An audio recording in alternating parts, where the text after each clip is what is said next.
another episode of Video Game Logic. Today's show was recorded on January the 2nd, 2018. I'm your host, Gaming Psychologist, and with me, as always, feeling slightly worse for wear. Caffeine rage. Okay, I'm not that bad yet. On today's show, we will of course be discussing the games that we've played over these last couple of weeks. We'll be discussing, a little late, the December Game Club, which is Kerbal Space Program. We'll be revealing our next Game Club game. We'll have our weekly community corner. Timestamps will be in the show notes following their respective topics. Hello, Rach. How are you? Well, I think you already know that I'm coming down with the, I guess this would be the 2K18 bug. Yeah, no, basically you've just become a part of my family, so you are involved in the round robin of sickness. I want a divorce.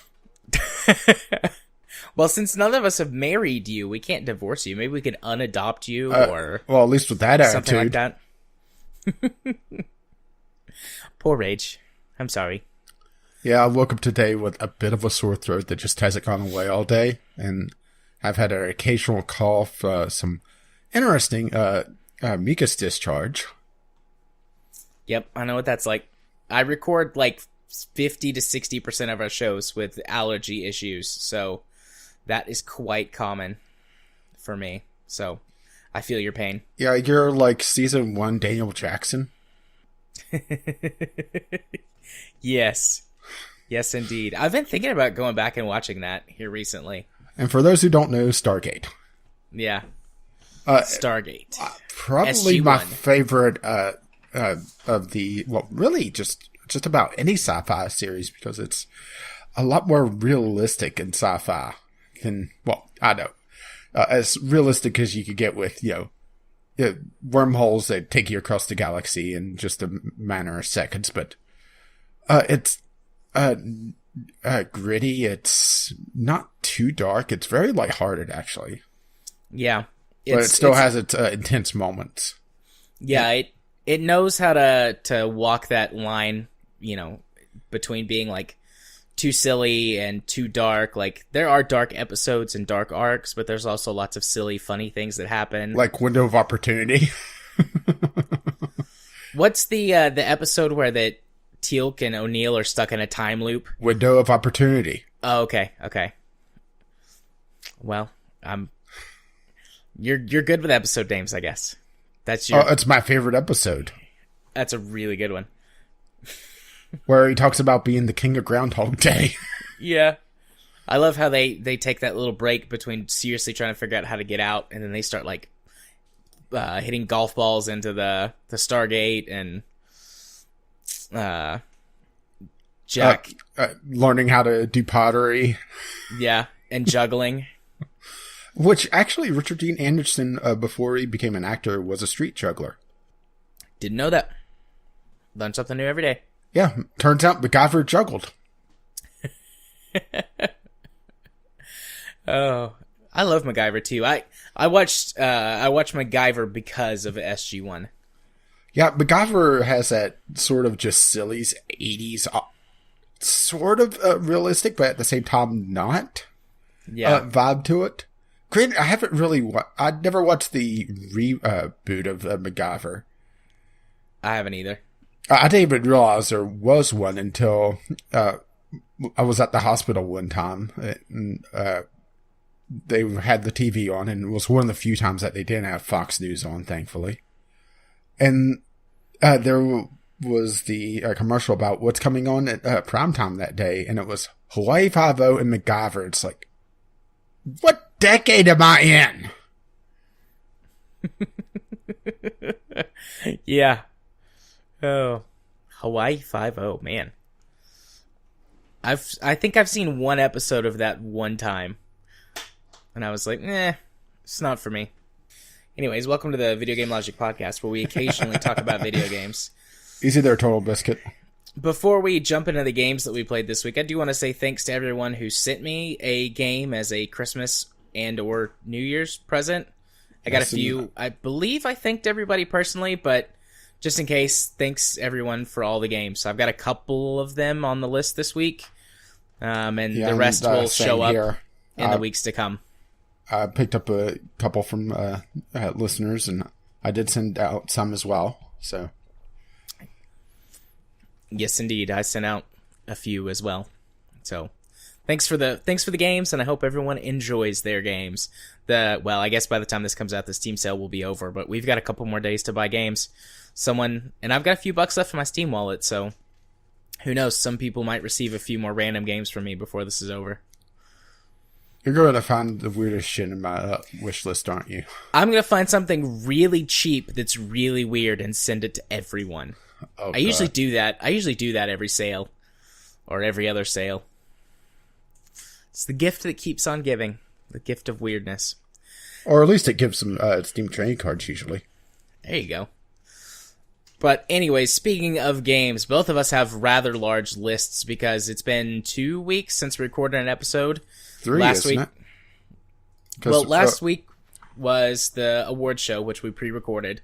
The week before that was a Franken episode because my internet was out all Tuesday, which is when we record.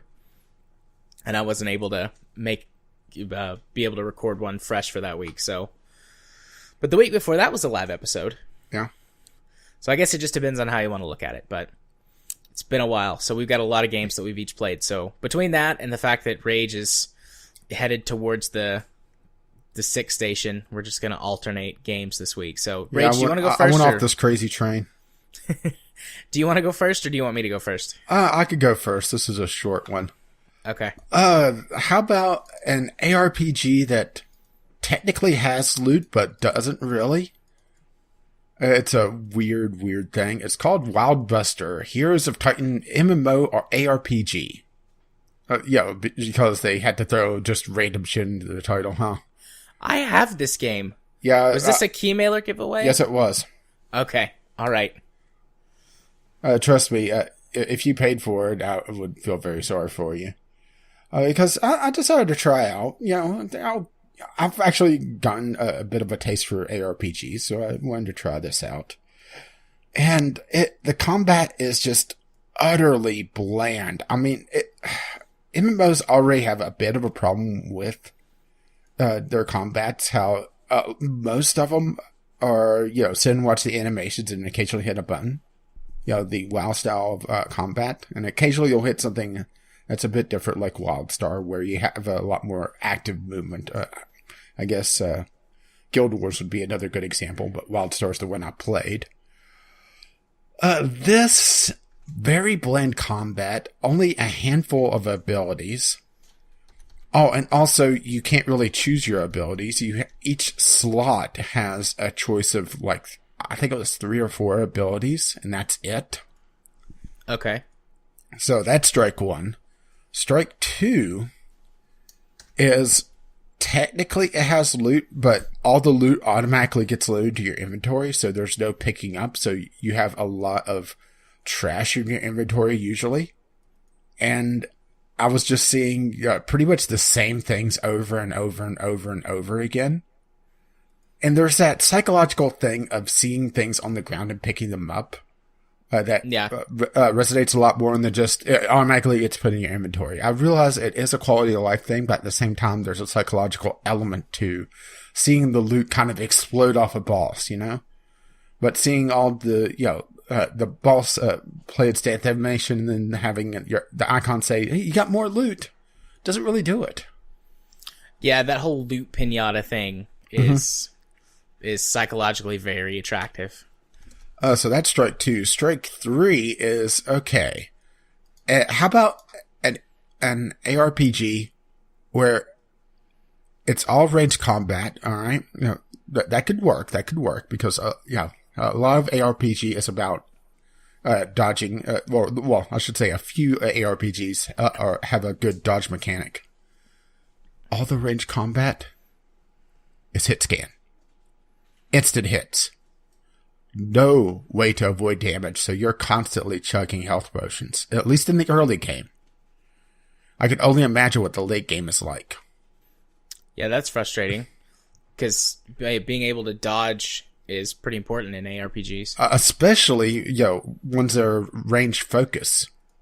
Oh, and this one also has Serious Sam and Duke Nukem, and you would think, oh, well, okay, so they're their own characters. No, they're skins for pre-established classes, and you can only use those. Here's the odd thing: is that you can only use those skins on a particular class. So if you buy the whatever deluxe edition or ultimate edition or whatever has those skins, you have to play that class to be able to use that cosmetic. It's just odd. Yeah, that's weird. Usually stuff like that is just, across the board, a cosmetic thing you can apply. Yeah, and I'm not even sure if the armor was changing the models whatsoever. I couldn't really tell a difference, which is also a kind of a bag spot on it. And this is an MMO ARPG, so it's online only, which for an indie game that's multiplayer only, that's usually a bad sign because these games could just disappear in a heartbeat. It has a $20 buy-in on the cheap side of things. Can you tell I don't like this? Yeah, it feels like, it looks like... It looks like it wants to be Diablo 3, but without Blizzard's money backing it. Well, what I was going to say is this looks like quite a few ARPGs I've seen on mobile devices, like iPad. Yeah, I'm not sure if this has a mobile version or not. I would be surprised if it doesn't. I don't think... Because it just... all the combat feels very imprecise. Yeah. It's not on Android. I don't see it on the App Store either, but it's more difficult to search the App Store from their website because it's just a garbage website. That's assuming that it's not on a different name or something. Yeah, that's true. Because damn, it's just, it really does resemble a mobile game though. Yeah, it's just highly uninspired. Which, if it had good combat, I could forgive it not looking all that great because graphics aren't everything, but it's just ugly. It's generic, and no, sir, I don't like it. And it has an absolutely huge price tag for what it is, because that's the other thing is that this is a $20 buy-in. Yeah, looks like if you want everything right now, it's $80 because the $20 price tag is going to go away after the Steam sale. Oh, that's right. I forgot about the sale. Yeah, it's $25 normally. Yeah. You can get the deluxe edition right now for $31 and some change, but I don't know why you would. I don't know. It's got the first two DLCs, the Founder and Deluxe DLC, but the Deluxe doesn't have the collectors. You have to get the Ultimate to get the collectors, which is $52. Oh, it's just ridiculous. Yeah. And the thing is that all that adds is just character slots, which I don't know why you'd need that many character slots. There's only a handful of classes in the game already. Granted, this is an early access, so extra bank slots, which I get that. Amount which I honestly didn't use. It's just it's just why. Yeah. If this was a lot cheaper, I could understand it being this generic and this kind of meh, with some questionable design decisions that could be fixed throughout early access. I mean, that's the thing, is that it could be fixed. But the thing is also, I don't think it's going to have the player base to support it. Does it really encourage, like, when you're running dungeons, does it encourage you to go with other people or by yourself? Or does it do the Diablo thing where everything's instanced? I think everything is instanced, and you can do groups. But honestly, only thing I saw in the global chat... let's preface this. The day I played this was the day that the net neutrality announcement came down, all right? Okay. Or the ruling on that.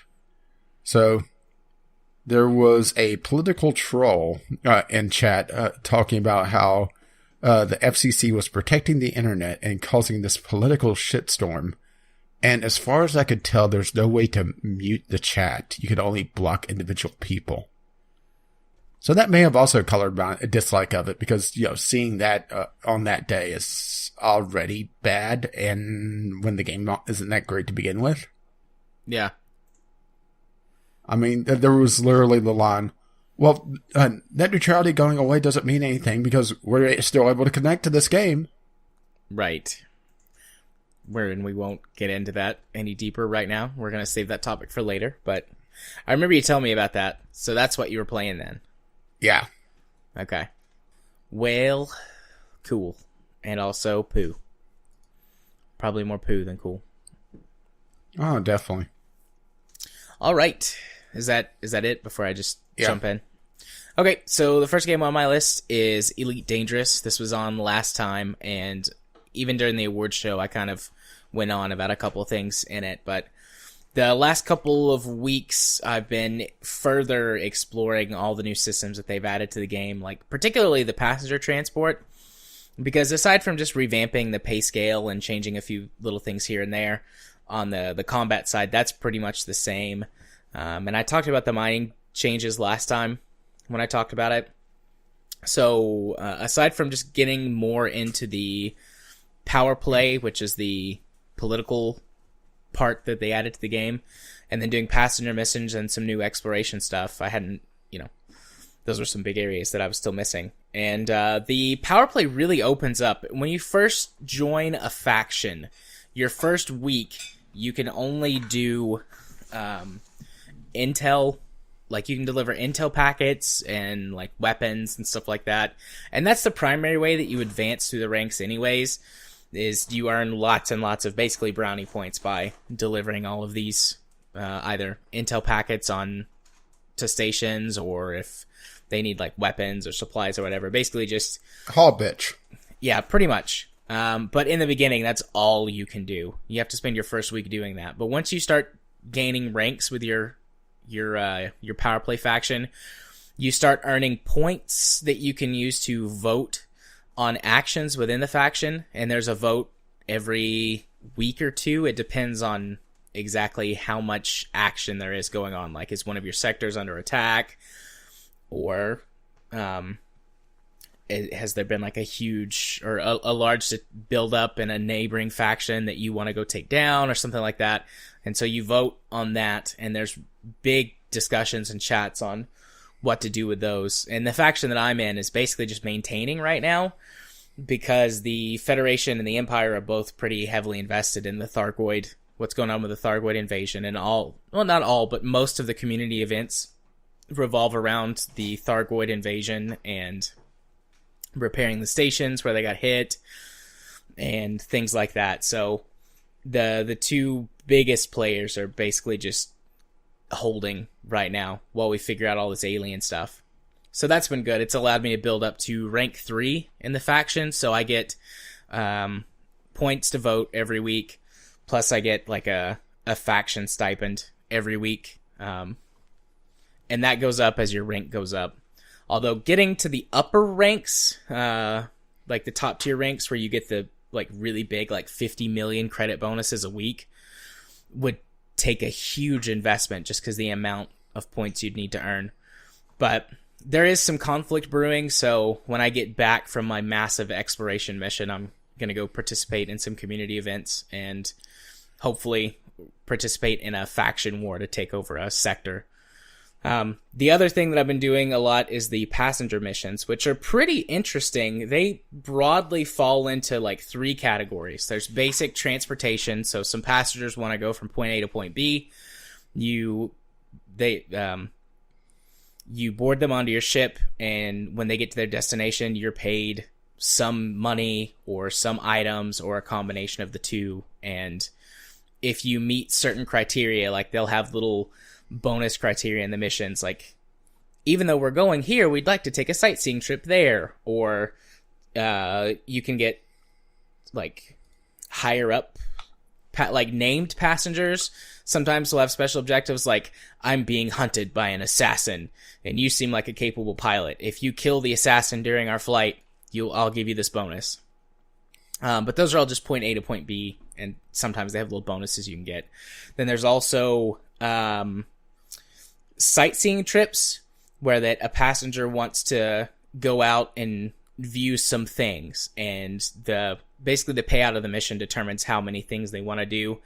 So if it's like 1 million credits, you might go to 1 or 2 destinations for sightseeing. If it's 5 or 10 million, there'll be a bunch of them. Or the distance will be really far. Like there's all of the sightseeing missions take place within the human sphere of control. So you're not really exploring. You just might have to go a long way away. And so there'll be a bigger payout for that mission.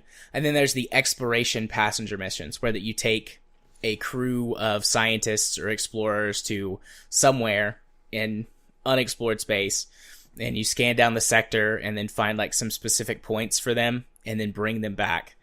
And so I've been taking all of these missions, but I avoided the exploration mission because I'm like, I don't want to go 10 or 20 or 30,000 light years away from my destination and then come back. That would take forever. But I did get kind of not bored, but just like curious, like I wonder what this would be. And then I was like, well, my exploration rank is the lowest because you have a combat rank, a trader rank, and exploration rank, and the top rank is elite. And then if you get all 3 elite, you're classified as elite dangerous. Oh, I see what they did there. Yeah, you see what they did there? Roll credits. But my exploration rank was the lowest, and I was like, you know what? I want to get that exploration rank up. I've got a pretty decent ship for doing both passenger and exploration type missions, so I'm going to accept one of these. And so I accepted a mission. It was like 29 or 30,000 light years away. So I'm like, all right, here we go.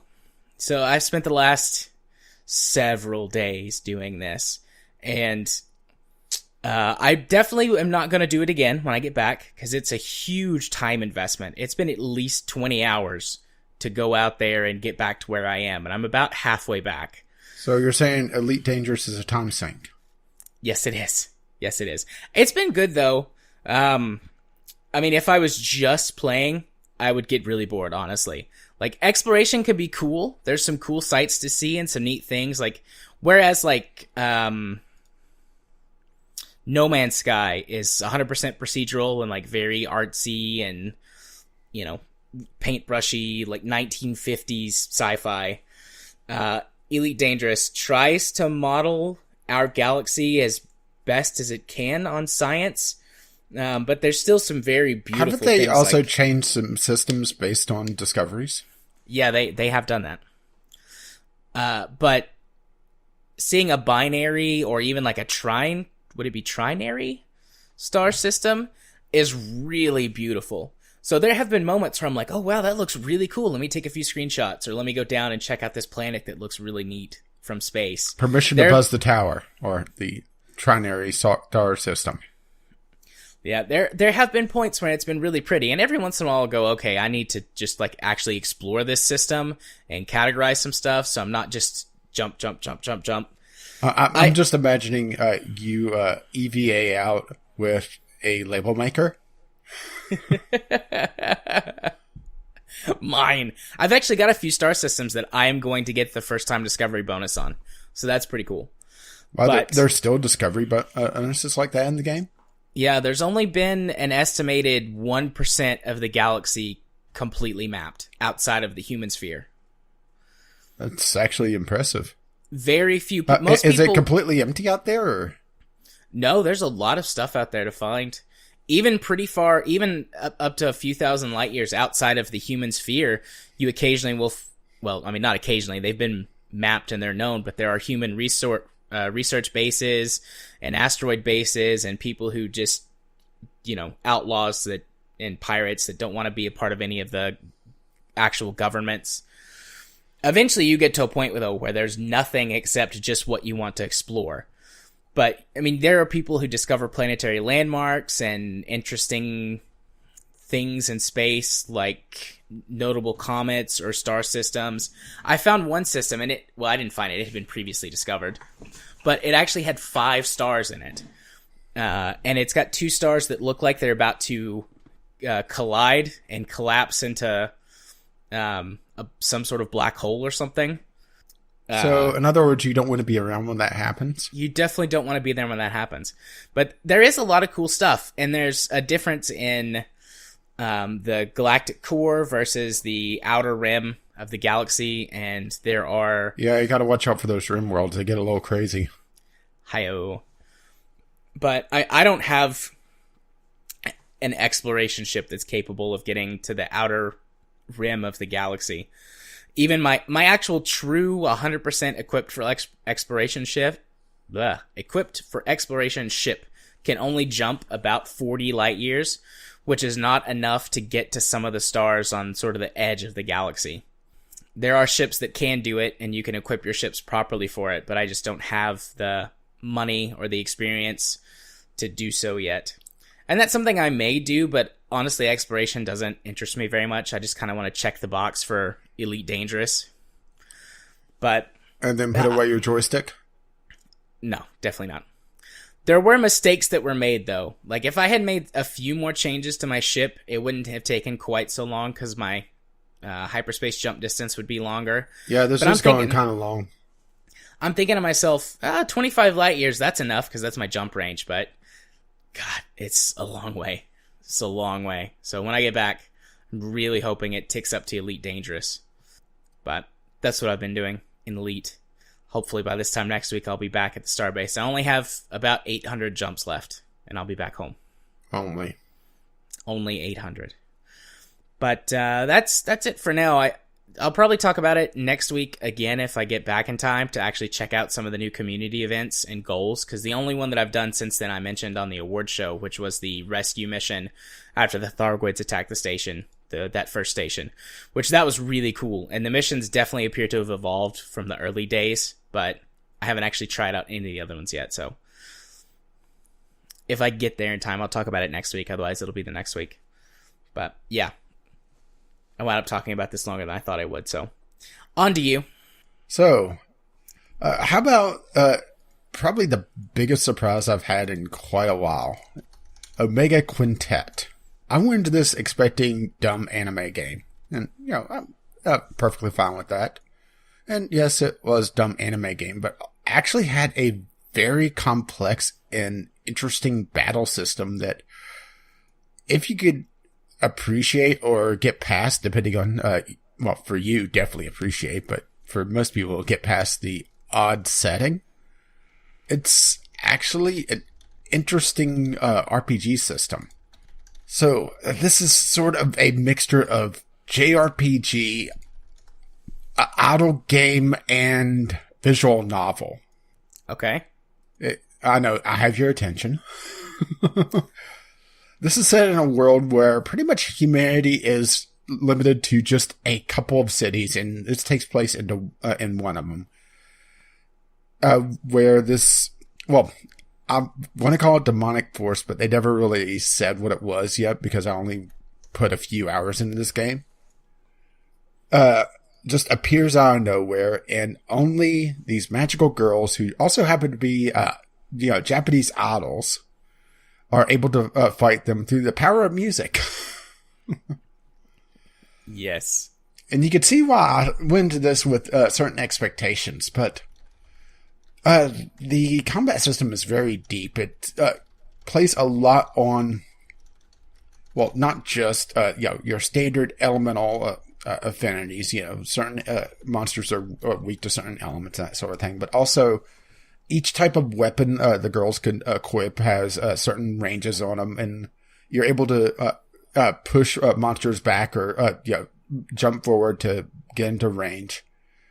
It's a very deep system, and there's a lot there if you want to try to min-max it, but it's also simple enough, and with the DLC, which is pretty much mostly cheats and power-ups, you're able to just power through it if you really want to. It's an interesting little game. And there's also the clothing damage model, where most of your stat boosts are just pure level ups, pure level up stat boosts, but there's also the only real equipment is your weapons. That I didn't get any new weapons yet. I'm not sure if that's just a later thing. I only got through a few of the chapters before I did my first impressions of this, but there's clothing that you could equip for various power-ups as well, but as you take damage, you take clothing damage. So you know where this is going. Yeah. Bring out them anime breasts exposed for our pleasure. Oh, well, not that far. I mean, this is on Steam. Fair play. But yeah, and actually somewhat deep RPG.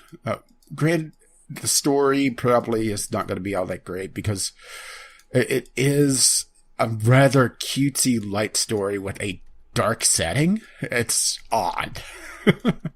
So it doesn't make me think that they're going to really resolve a lot.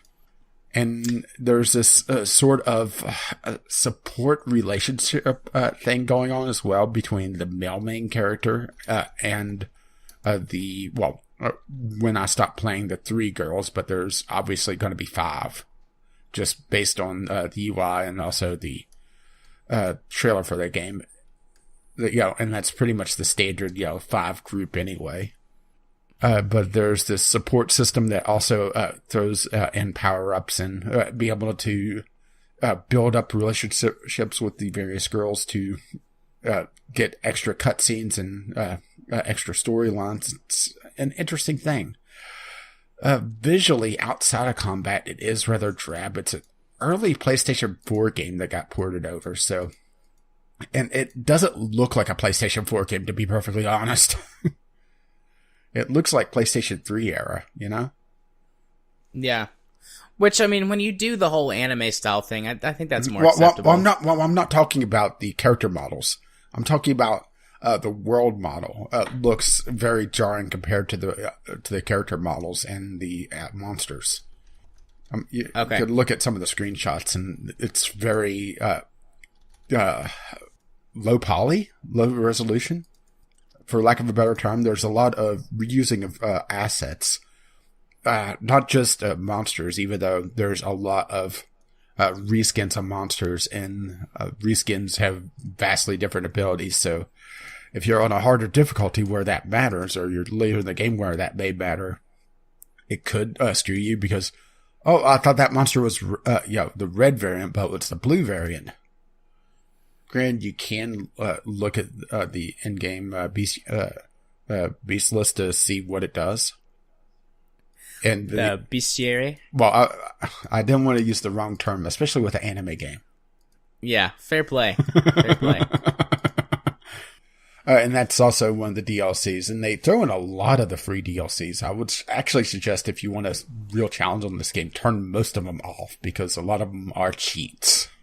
And that may be a downside of the game. And there's also a few extra DLCs that aren't thrown in for free that are definitely cheats, or just costume packs, which it's fine, I guess, but I really dislike this whole pay to cheat thing that's kind of popped up in the games. Yeah.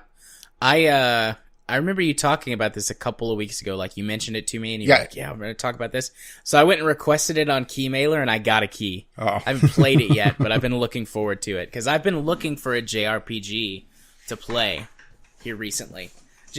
I just got the bug, you know? I want to play through one, because it's been a while. And rather than playing The Last Remnant again, or the garbage PC ports of any of the Final Fantasy games, I've been looking for a new one. Yeah, well, let's put it this way. Unlike The Last Remnant, this one actually explains its battle system. Well, that's good. I will say that it doesn't explain it perfectly because, well, there's various ranges in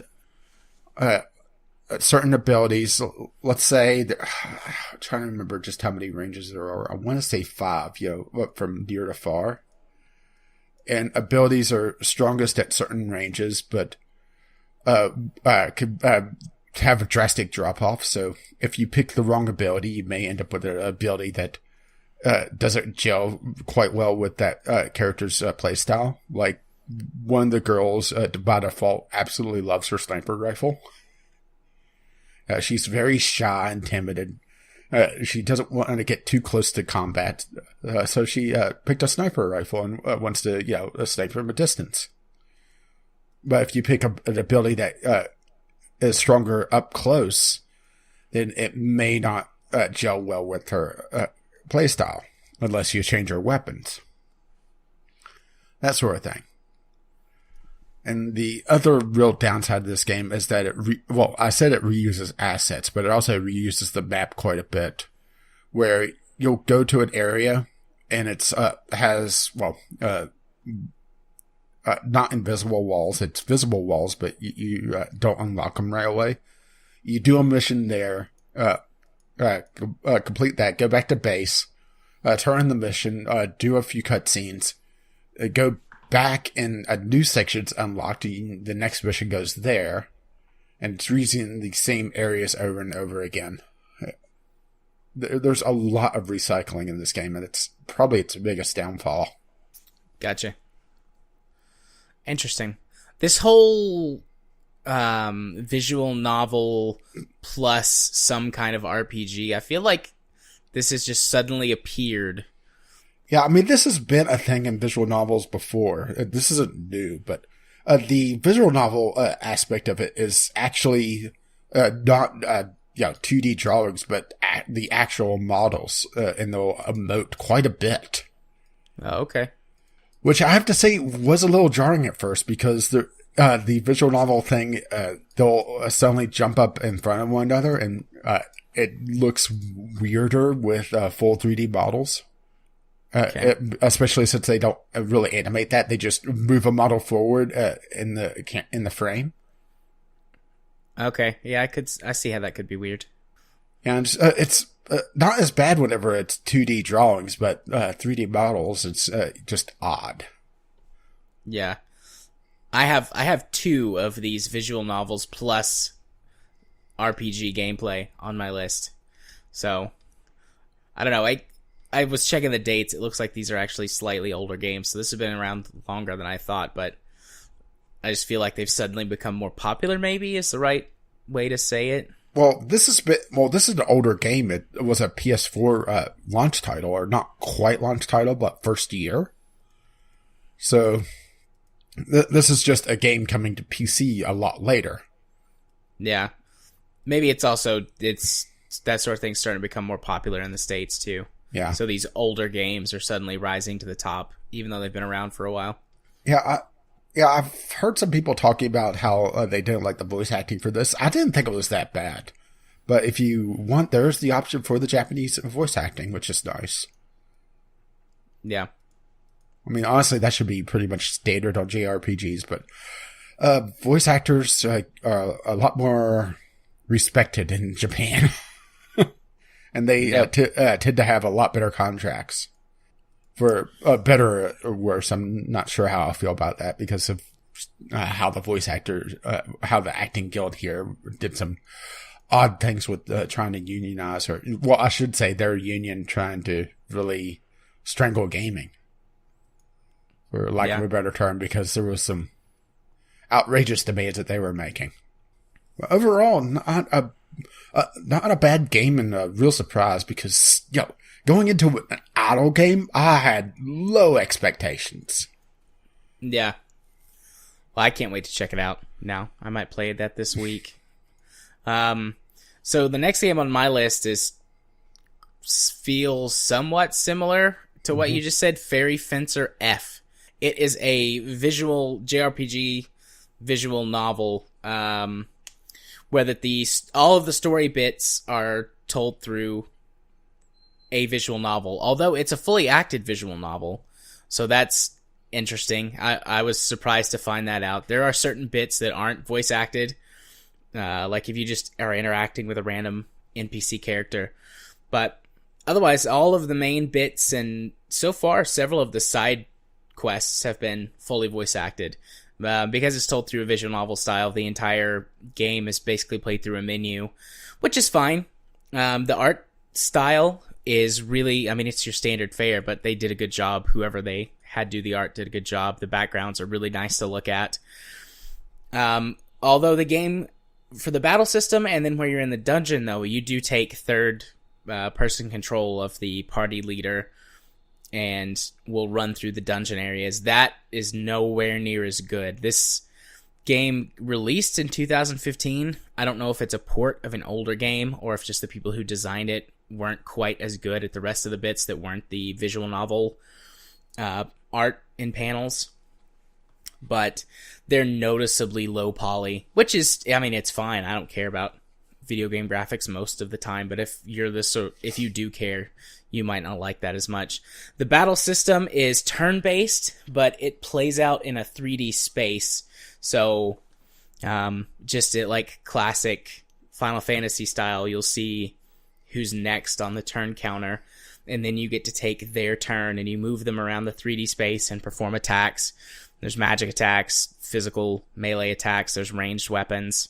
And the game gets the Fairy Fencer name from the fact that all of these magical weapons are imbued with fairies, who are basically anime girls, that pop out whenever you use the weapons. Although your primary weapon, like the first weapon that you bond with, that fairy becomes like your sidekick, and she's around all the time when you get whether into combat. you want her to or not.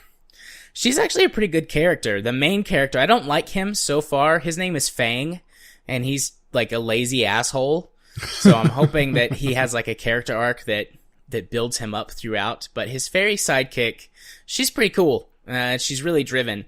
But essentially the gist of the game, which I think this is the whole gist of it, it gets spelled out to you within like the first hour.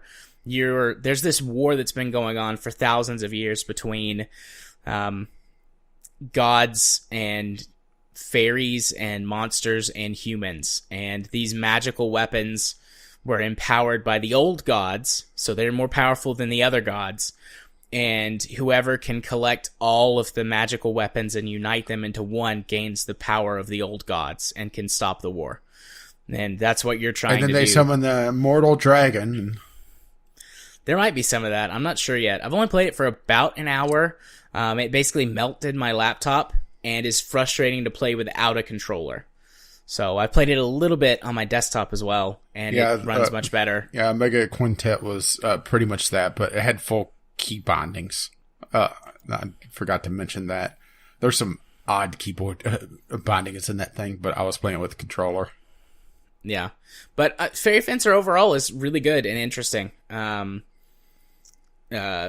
Fourth wall break, Rage stepped away for a moment, but I'm gonna just repeat this for him. It's got a fully voice acted visual novel, and the voice acting is surprisingly really well done, at least so far. The only parts that haven't been voice acted are like the tertiary quests that you can go on. Like the primary quests and the secondary quests are all voice acted, but like the little random, hey, go collect 10 bear asses was not voice acted. But yeah, that's it's good. Pretty much the same for Mega Quintet then. It's kind of funny that we kind of synced up with that. Yeah, it's got really good art style, really good visual novel storytelling. It seems to be a bit cliched, but when it's done well, I'm okay with cliche. And not like the schlocky kind of cliche, just sort of, oh, this story's been done before. But it feels like whoever wrote it and put it together really was putting their heart into this game. So the battle system so far is a little bit wonky, but I'll get used to it. I think I'm just so used to, I've only ever played one other game that has this sort of 3D full movement space turn-based JRPG thing. But it seems to work pretty effectively. I don't have a big party yet, so that might change things, but good. It's good. Overall, it's good. And it's super cheap too. I mean, the base game is $3. I haven't gotten any of the DLC. But right now, if you bought the base game and all of the DLC, it would be $6 plus tax. So $7 total for everything. So I'd totally recommend this if you're looking for a cheap JRPG. Oh, so, speaking of cheap things. Go for it. So how about a game that I went into with low expectations and was unsurprised? Bridge Constructor Portal. Oh, boy. Oh, where to start with this? This game fulfilled my wish for Portal. Unfortunately, it's the monkey paw corrupted fulfillment of a wish. Because this is a weak Bridge Constructor and it's a weak Portal game. So, throwing those two together, to me, doesn't justify it being a Portal game, you know? Granted, there is the Valve Defense Squad out for this game, so pretty much any negative reviews on it is being quashed on the Steam storefront. Which half do you want me to talk about first? The portal aspect or the bridge constructor aspect?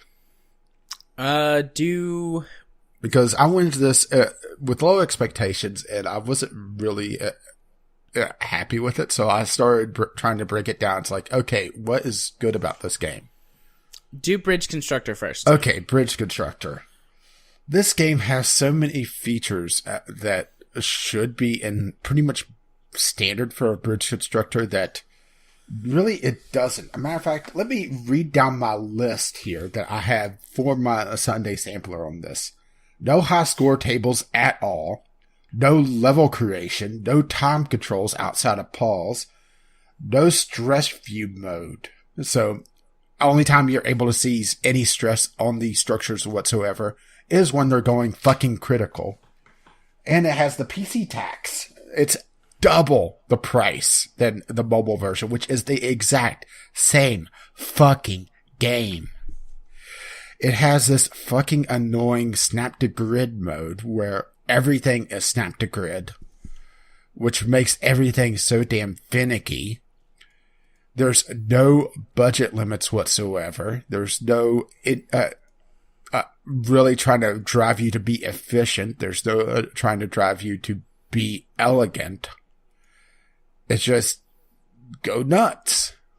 And that kind of defeats the purpose of most of the puzzles. As a matter of fact, I purposely defeated the one of the puzzles by just building this monstrosity support bridge when it was trying to get me to build a suspension bridge. By literally dragging a couple joints over to start a bridge, because you can't just build wherever. You have to start dragging from a base point. Very mobile-esque. Building a couple actual support beams, support leggings for a bridge. You know what I'm talking about? The supports? Yeah. Mm-hmm. From the bottom of the level all the way to the top, and then building a deck where it wants me to build a suspension bridge, and the supports were just resting on the ground, and it worked. Kind of defeats the purpose of a bridge builder, doesn't it? Yeah. But, and also you asked me to check in on some of the features in the regular game. Yeah, because this isn't their first rodeo in this style of game. And I went back and checked their previous game between the original Bridge Constructor and this. And granted, that one is more build ramps, almost like, now I'm carried away. The last Bridge Constructor that I covered on my channel. And granted, I'm not a connoisseur of this genre. I've played a few, and I've played some of the very old ones way back in the 90s. Back in my day. Back in my day when these were on floppy disks. Right. So back in the dark ages. Possibly. But yeah, it's just so underwhelming on the Bridge Constructor side of things. And then you get to the portal aspect of it. Oh, well, first of all, Gladys is here. And, which is a positive point. It's the original voice actors for Gladys. But I can't tell if there's something wrong with the voice modulation on her lines, because Gladys is a very modulated, synthesized voice on top of a voice actress. I'm not sure if there's something wrong with her voice editing, if it's just the lines are delivered not very well, because I'll be perfectly honest, the writing is fucking dreadful. They try to go for the Portal style of humor and miss completely. Or if it's just, my distaste for the game is coloring that portion of it. But even beyond that, the puzzle aspect for the portal sections is not that great. It's very finicky. It's very fiddly. All the portals, they don't have any sort of funneling. You played the original Portal and Portal 2 with me, so Yeah, there's quite a bit of give in that. Yeah, there's a lot of give, and there's also a lot of fluidity in Portal puzzles. And there's also a lot of discovery in Portal puzzles.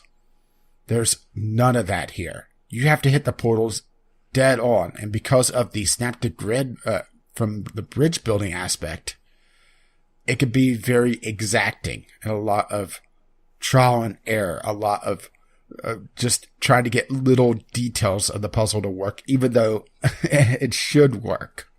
And it's just, Yeah, that would be really frustrating to have to be exact.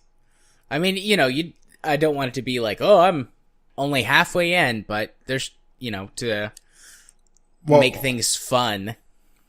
Yeah, there's no portal funneling. Some of the hit detection is just fucking abysmal. There was one example in my video where the forklift, and here's the other thing, is that I forgot to mention on the bridge builder aspect of this, total number of materials that you could work with. 2. The whole game? Yes. Oh. You get the struts, which also have a plank mode, or, the deck mode. So I guess technically 3. And then you get a suspension wire. And that is it. And there's only one vehicle that ever shows up. It's forklifts. What about the truck that they show in the I never saw it. And I was over a third of the way through the game. Well, that sucks. It's only the forklifts, and they do have a second mode where it's a convoy of forklifts, but the thing is that there's no indication of how fast those go. Oh, so there's times that, they're very spaced out, and there's other times that they're all pretty much packed right on top of one another. And because of the hit detection being a little wonky, it could make for some interesting times. And by interesting, I mean fucking frustrating. Especially whenever you have paths that cross in air. And because there's no time controls, you have to sit and watch it like a hawk and see, okay, hey, what happened? And then go back and replay it. And then try to figure out what happened. And since there's so slow-mo, you only have a very brief window of opportunity to be able to see what happened. There was a couple times that I was playing the convoy, and it looked like it worked, but because I missed 2 forklifts colliding in air and falling down into the boiling acid, it failed, and I couldn't figure out why until I replayed it a couple times. My solution, in sarcasm quotes, and seeing, those 2 collide in midair. I don't know how to deal with that. Did you ever figure it out? No, because I honestly didn't give a damn. Okay. That makes sense. And because there's no stress view outside of when something goes critical, there's no way to be able to tell whenever something is being put under a load that you're not expecting.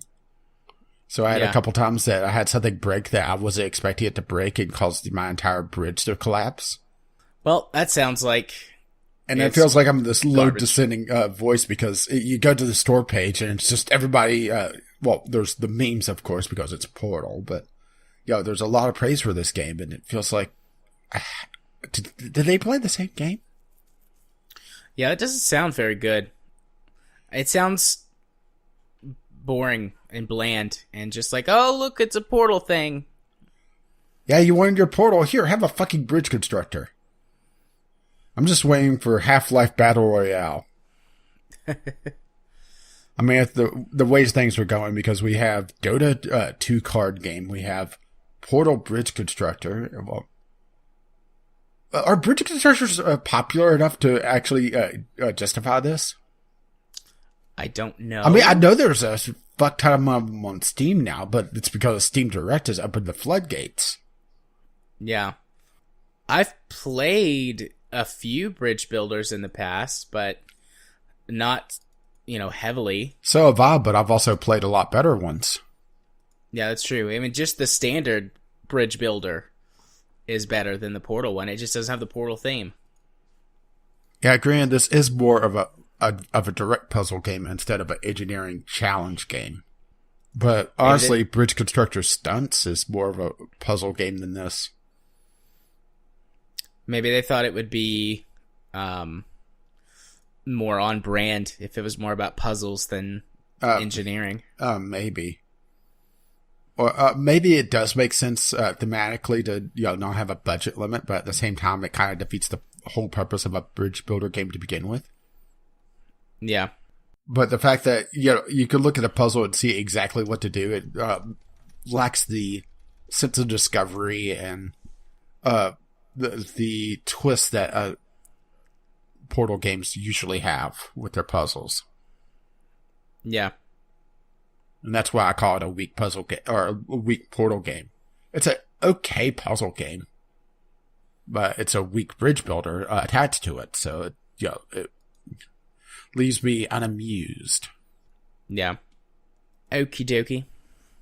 Well, my next game happens to also be a sort of puzzle game.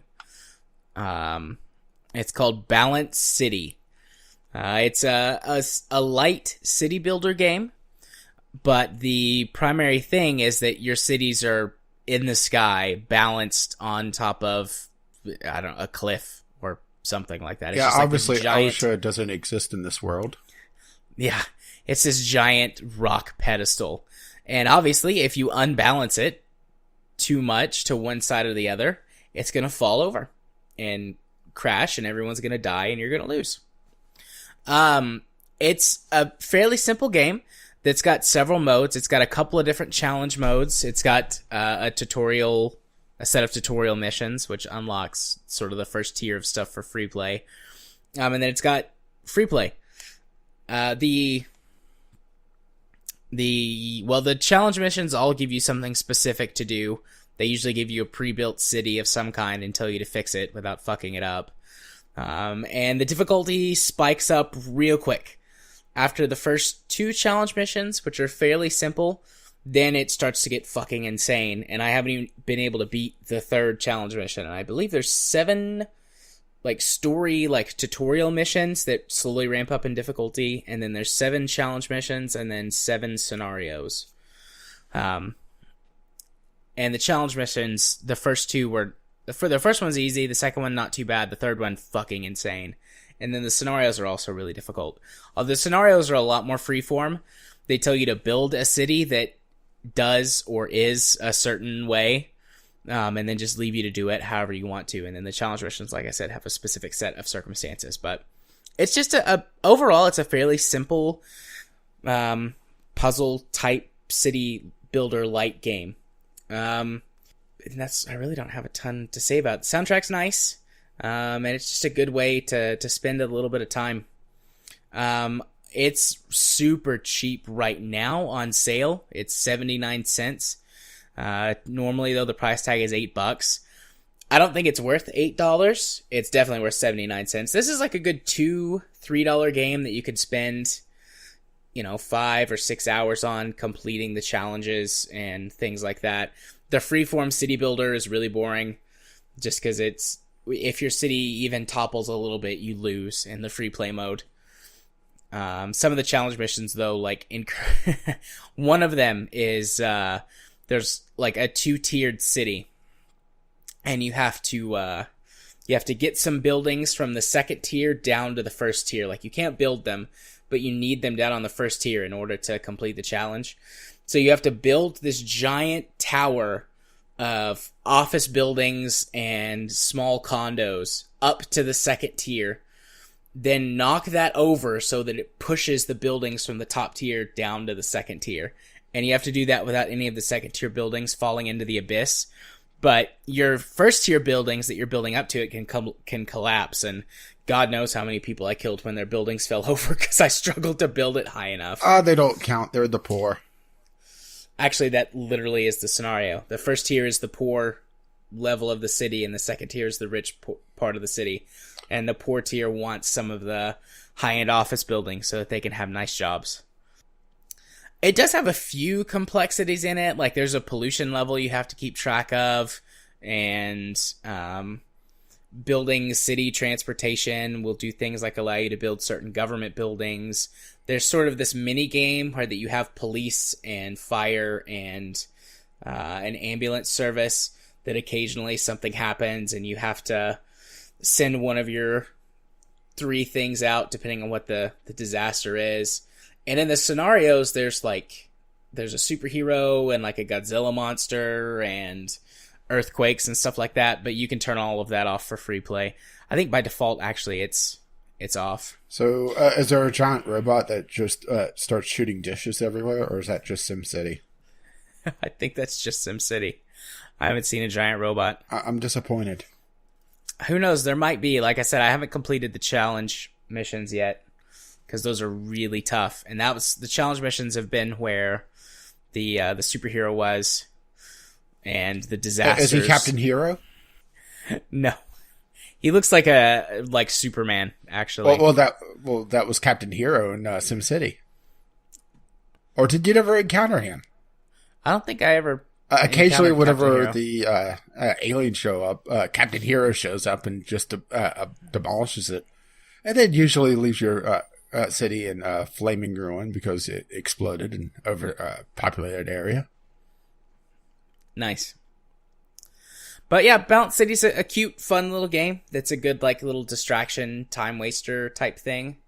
And if you can get it really cheap, like it is on the Steam sale right now, although when this is released, that'll be in the past. But if you can get it really cheap, it's worth a couple of bucks, easy.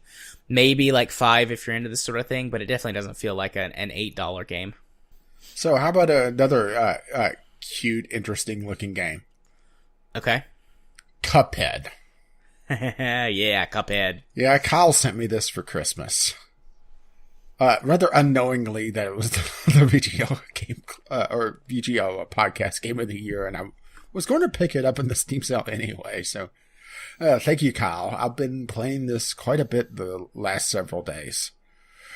And I'm in the second world most of the way through it now. And you gave me homework, and you put me up against the easiest boss in that world. We struggled. Katie and I struggled so hard to beat that boss. I beat that thing's ass. For those who are wondering what the hell, it was the roller coaster boss in the second world, and I pretty much saw what I had to do pretty quickly. It's just executing it. And eventually, I just swapped out the homing shot and beat it fairly easily. But anyway, Cuphead, it's those who been under a rock. It's a 1930s style cartoon. I don't want to call it platformer because it's really not. It's kind of its own little genre. It's not full run and gun either because it does have run and gun sections, but it's mostly boss battles. That's the real focus of the game. And it makes me wonder if the controls were better for Shadow of the Colossus, if I would have appreciated it a lot more, because Cuphead has some really tight controls. It has some really, really good platforming style controls that makes me wonder it was giving me second thoughts about my view of Shadow of the Colossus because of that, Yeah. Because Cuphead's boss system is very, very difficult. I don't want to call it unfair, but it's one of those that it's fast enough that you need to know what's coming up, and the only way to know what's coming up is to either be a Jedi or die a lot of times. And it has some just amazing variety on its bosses. Just even in the first world, there's it goes between air combat and platforming heavy bosses, dodging attacks. It's quite impressive, just the amount of variety already on display. That's not to say I don't have my gripes about the game, because oh boy do I. Mostly revolving around the running gun levels, though. The boss battles have been pretty solid overall. Only one I really didn't like was the slime in the first world, but that was mostly, I think, just misjudging the jump pattern. And because it changed its hitbox whenever in its second phase, I was having a lot of trouble judging just where the hitbox was on it. Yeah. But the running gun, I was trying to figure out why I didn't like it so much. And I think there's two reasons. Well, possibly three. One, I haven't played a lot of running guns since Contra. Was that like 30 years ago now? A long time, yeah. And I didn't really play a lot of Contra back in the day. So, the muscle isn't there. The muscle memory. But I noticed that there was a move missing in Cuphead that is pretty standard these days for platformers. Do you know what I'm talking about? Or can you guess what I'm talking about? That would have made the platforming sections a lot quicker or a lot more smooth. No, probably not. Because I don't play very many of these types of games. A ledge grab. Oh, okay. You see where I'm going with this now? Particularly, there was a jump on the tree running gun in the first world. That was kind of difficult to hit because the platform didn't raise up high enough, and you had to do a air dash in the air. Hence the name. To make that jump, and there was a couple times that I would hit the edge of the platform, but it wouldn't register that I was on it, so I'd fall down. And it was a bit frustrating to me because there was no ledge grab, a pretty standard platforming mechanic, especially these days. And it's not a deal killer, but it does make the running gun a little weaker than I think it would have been otherwise. And also a minor gripe about the running gun section is that all the enemies explode in this pretty big white cloud, and it obscures the view of things. And because these running guns typically have a lot of incoming fire, I've gotten hit or killed a few times because that smoke cloud has obscured my vision too much. And it's just a minor gripe on that. But the ledge grab, I think, is kind of a big oversight on the platforming sections. Granted, most of the bosses are built around not having that, and the running guns were added fairly late in the cycle. Well, for Cuphead cycle, I should say. It was still, Cuphead was in development for a very long time just because of its art style. Yeah. But the running gun sections are definitely the weakest part of the game, and you don't really have to do them because the focus of the game is the boss battles, but if you don't do them, you don't get the coins to be able to get the weapon upgrades, and some of the bosses, I won't say are required to have certain weapons, but are made a lot easier by certain weapons, particularly, the roller coaster boss, like I was saying. I was having trouble with my usual setup of... I only have 3 of the 6 weapons right now. I have the pea shooter, the spread shot, and the homing shot. So I'll typically run with the spread shot and the pea shooter, the standard shot, which is actually a pretty good weapon. Yeah. But I was having trouble being able to have enough time to shoot on the 3rd phase of that fight. It was the one with the horse, so... the next to last phase. I was having trouble getting enough time because that entire fight, you're on this roller coaster track, and the roller coaster occasionally comes in, and there's a lot of shit going on. And even the phase before that with all the balloon animals, it's tough to get the time, even with the spread shot, to be able to clear things and get damage on the boss.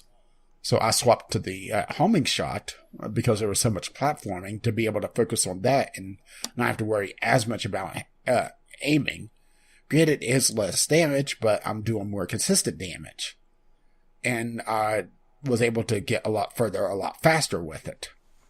And if I didn't do the running gun sections to be able to afford that weapon, then I would have a problem. Granted, there's been a couple times where I've gotten coins for just talking to people or finding a secret and then talking to someone.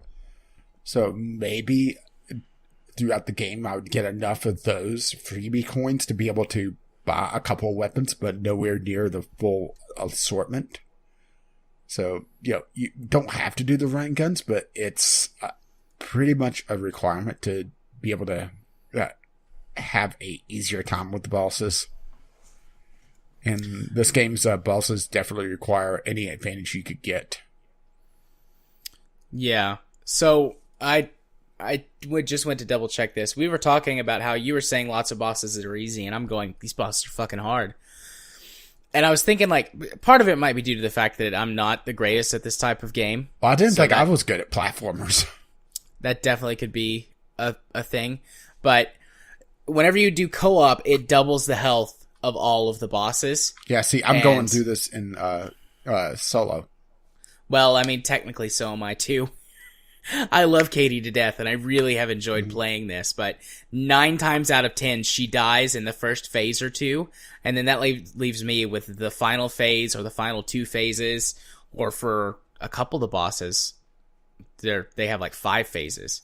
So the final, 1, 2, or 3 phases by myself fighting a boss with double health. All right, so that may be the problem. That might be why I've struggled so much with some of these bosses, like you said the clown boss. I absolutely beat his ass.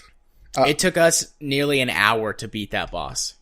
I did it in probably half that time, if not sooner. Let's put it this way. The first world, going to the second world, there's a pool that tells you how many times you died in the second world. I was at 90 deaths for the entire first world. And that's including a lot of resets on the rain guns because I wanted to get all 5 coins in those and be done with them and not have to go back. So yeah, I probably was at more like 60 or 70. Or probably less than that for the first world. The Baroness von Bonbon. I had so much trouble with that just because of the randomness in that battle. That I doubled my deaths between that one and the genie, which the genie I didn't have that much trouble with. But the Baroness was mostly... there's no set pattern to the bosses, so there's no building up that muscle memory or expecting anything. And for certain combinations, it's a lot tougher than others. Like getting the jawbreaker on that one in the second or third phase, it's pretty much a guaranteed at least 1 hit. Yeah. Because there's just so much on screen. And you have the jawbreaker constantly chasing you. And it has enough health to be able to sustain quite a bit of fire. But there was a couple times that I would get to the last phase but not have enough health to really attempt the last phase. Because I wasn't completing it cleanly enough. So that's another annoying thing. Yeah, I think a lot of my problem has just come down to the fact that it doubles the health of the bosses, and then I wind up doing half usually of the boss battle by myself. Mm-hmm. I mean, Katie has been getting better. We haven't played in a few weeks, but we were steadily playing for a while, and she was making notable progress, noticeable skill improvements, which was making it so we could get through the bosses faster. She really struggles with the plane levels. But other than those catching us up, we were starting to get better. We've beaten, I think, almost all of the bosses on the second island. Yeah, I have the dragon left, which I'm pretty much done with. I just have to get through the first couple phases cleanly enough to be able to get time with the last phase. And the dragon goes really quickly as well, and that's another one I'm using homing shot on a lot, but I have to use it only on one phase because I found, it makes the last phase an absolute clusterfuck. Yeah. And I haven't attempted the bird one yet, but I know that's the last one. Genie wasn't that tough. It was more just getting through the first phase cleanly enough, and that's another one that has a fair amount of randomness on it. Yeah, I double-checked, by the way, after we talked, and we have beaten the genie. Yeah, I thought the genie was a lot of fun, though. The genie was a really fun, like, what the fuck is this kind, because it had some pretty random stuff in it. Mm-hmm. But, yeah, we definitely struggled. Even I struggled on that one. I don't know why, but I struggled on the genie, which is probably why it took us so long to beat him. Yeah, the genie, I got him done fairly quickly. Not nearly as quickly as the roller coaster boss, the clown. First world, I spent more time on the rain guns, but like I said, I was more focused on trying to get all 5 coins, so that was partly it there. And I have to say, I went through the tutorial real quick. Yeah. Yeah, definitely. Definitely did do that thing. But it's has that tough but fair that I really liked in things like Super Meat Boy. But that serious endorphin hit whenever you clear the balls, it's like, oh yeah, got it. Yeah. Yeah, I really like Cuphead. It has been an excellent game. I do wonder if it the art style has attracted some people that wouldn't appreciate the genre as much and is kind of soured it on some people. Because I have seen some people just absolutely trash the game. And then you get the absolute idiots that call it racist because of the art style. And no, I'm not joking about that. Yeah.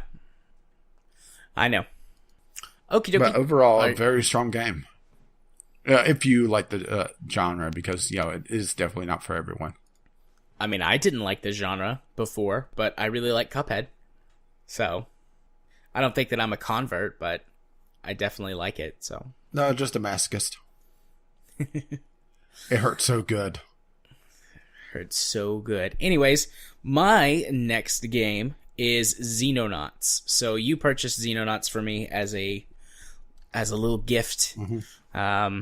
And I saved it and played it on my trip because it's not a very resource-heavy game. So even on my laptop, it runs smoothly at the best graphic settings at 60 FPS.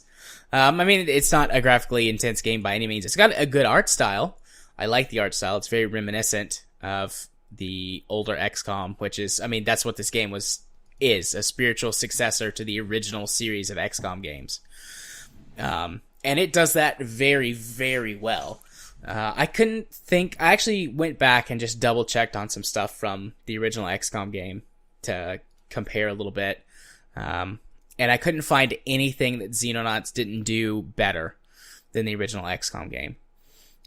Graphically, it looks better. Again, like not an outstanding modern, realistic art style, but it does the early 90s aesthetic, but much more smoothly and with greater variety and detail than the original game did. The base building section is better because it's much more graphically driven, so it's easier to understand. On top of that, the information is more easily accessible and makes more sense. Of course, that goes down, though, to the core sort of design improvements that we've made in the last couple of decades anyways, just, improvements, streamlining. We have more screen real estate to use, and while some games do a poor job of that, this game does a good job of maximizing the screen real estate available without being overwhelming, which is good because there's a shit ton of information to take in most of the time while you're playing this game, regardless of whatever portion of the game you're engaging in, whether it's managing your aircraft on patrols and fighting aliens, or actually doing the turn-based missions or base building. Like, there's a ton of stuff that you need to keep an eye on at all times. But they do a good job with spacing and not cramming too much information on the screen at a time. But there's definitely more and more easily accessible information than there was in the early 90s XCOM. There's a lot more. Well, I mean, there is customization. Besides the outfitting, so weapons, equipment, all that sort of stuff, having a backpack to manage, which is pretty much a carbon copy of the original XCOM. You can customize the looks of your soldiers a little bit, not as much as the modern XCOM games, but a bit, and then you can customize their names, which you could change their names in the original XCOM, but other than that, aside from the armor upgrades that you got throughout the game, you couldn't do anything to change the appearance. When it comes to actual gameplay, the tactical turn-based gameplay is much better than the original XCOM. Again, I think a lot of that just comes down to modern design improvements, but everything is much easier to handle and control, and you can figure out what's going on a lot better. The information is displayed to you much better than it was before. I would say it still displays information better than the modern XCOM. In some ways, yes. In some ways, no. The modern XCOM focuses a lot more on sort of RPG elements with soldiers that level up as you go along, not just stat improvements. Whereas Xenonauts just gives you stat improvements, and then you can choose how to outfit your soldiers. In modern XCOM, you're locked to a class, but you get class abilities and stat improvements as well as you go. And in some ways, the modern XCOM displays the information to you better than Xenonauts does, but they're two very different types of games. While the core gameplay revolves around turn-based strategy battles, Xenonauts is much more focused on sort of big picture, bigger war stuff. Your default starting squad size is 8. I haven't got the upgraded dropship, but I mean, 8 is, if you don't play with any mods, 8 is still larger than the largest squad size you can get in the modern XCOM. Yeah, which just always seemed ridiculous to me. And the fact that you could run multiple dropships in this game is also nice. Yeah. Granted, it's also expensive. I always start with 2 dropships. I'll immediately buy a second dropship and start using it. That way I can start leveling up a second squad. Although I'm thinking maybe I shouldn't do that. Maybe I should focus on an extra fighter first. Because you can go one-on-one with the starting fighter, but once you get past the first month and they start getting the scout craft, you have to send 2 of the condors, which are the basic interceptors, to take down 1 of the scout craft. So then you can only engage 1 alien target at a time. But, I mean, Xenonauts is really, really good. Really good. I love the Xenopedia. That is way better than the modern XCOM's Xenopedia. I like the way it's laid out. I like the art style. And it feels much more... What's the right word? A refinement of the original? Yeah. Well, it's that. It feels much more like science fiction. XCOM, the modern XCOM is science fantasy. And this feels more science fiction. Everything seems much more grounded in reality, at least in the way that it's written and portrayed, which I like. I really like that. I don't have anything against science fantasy. I still love the modern XCOM games, but like I told you, I think last week or maybe even 2 weeks ago when I first started playing it, and we were having a little bit of this conversation back and forth, they're two very different games. They have the same core gameplay element, but aside from that, they're 2 very different games that do very different things. Modern XCOM is more focused, like I said, on the RPG mechanics, small squad size, getting you... Cover-based, getting you attached to your soldiers, and to some extent, I think, being some kind of power fantasy. As weird as that sounds to say about a turn-based strategy game. But especially XCOM 2 with melee weapons being a factor... and the importance of engaging in early combat with aliens if you play without any mods, it kind of feels a bit more actiony. Whereas this is very slow, very tactical. If you run everybody out there, you're gonna get killed for sure and lose missions. And the characters are a lot more squishy.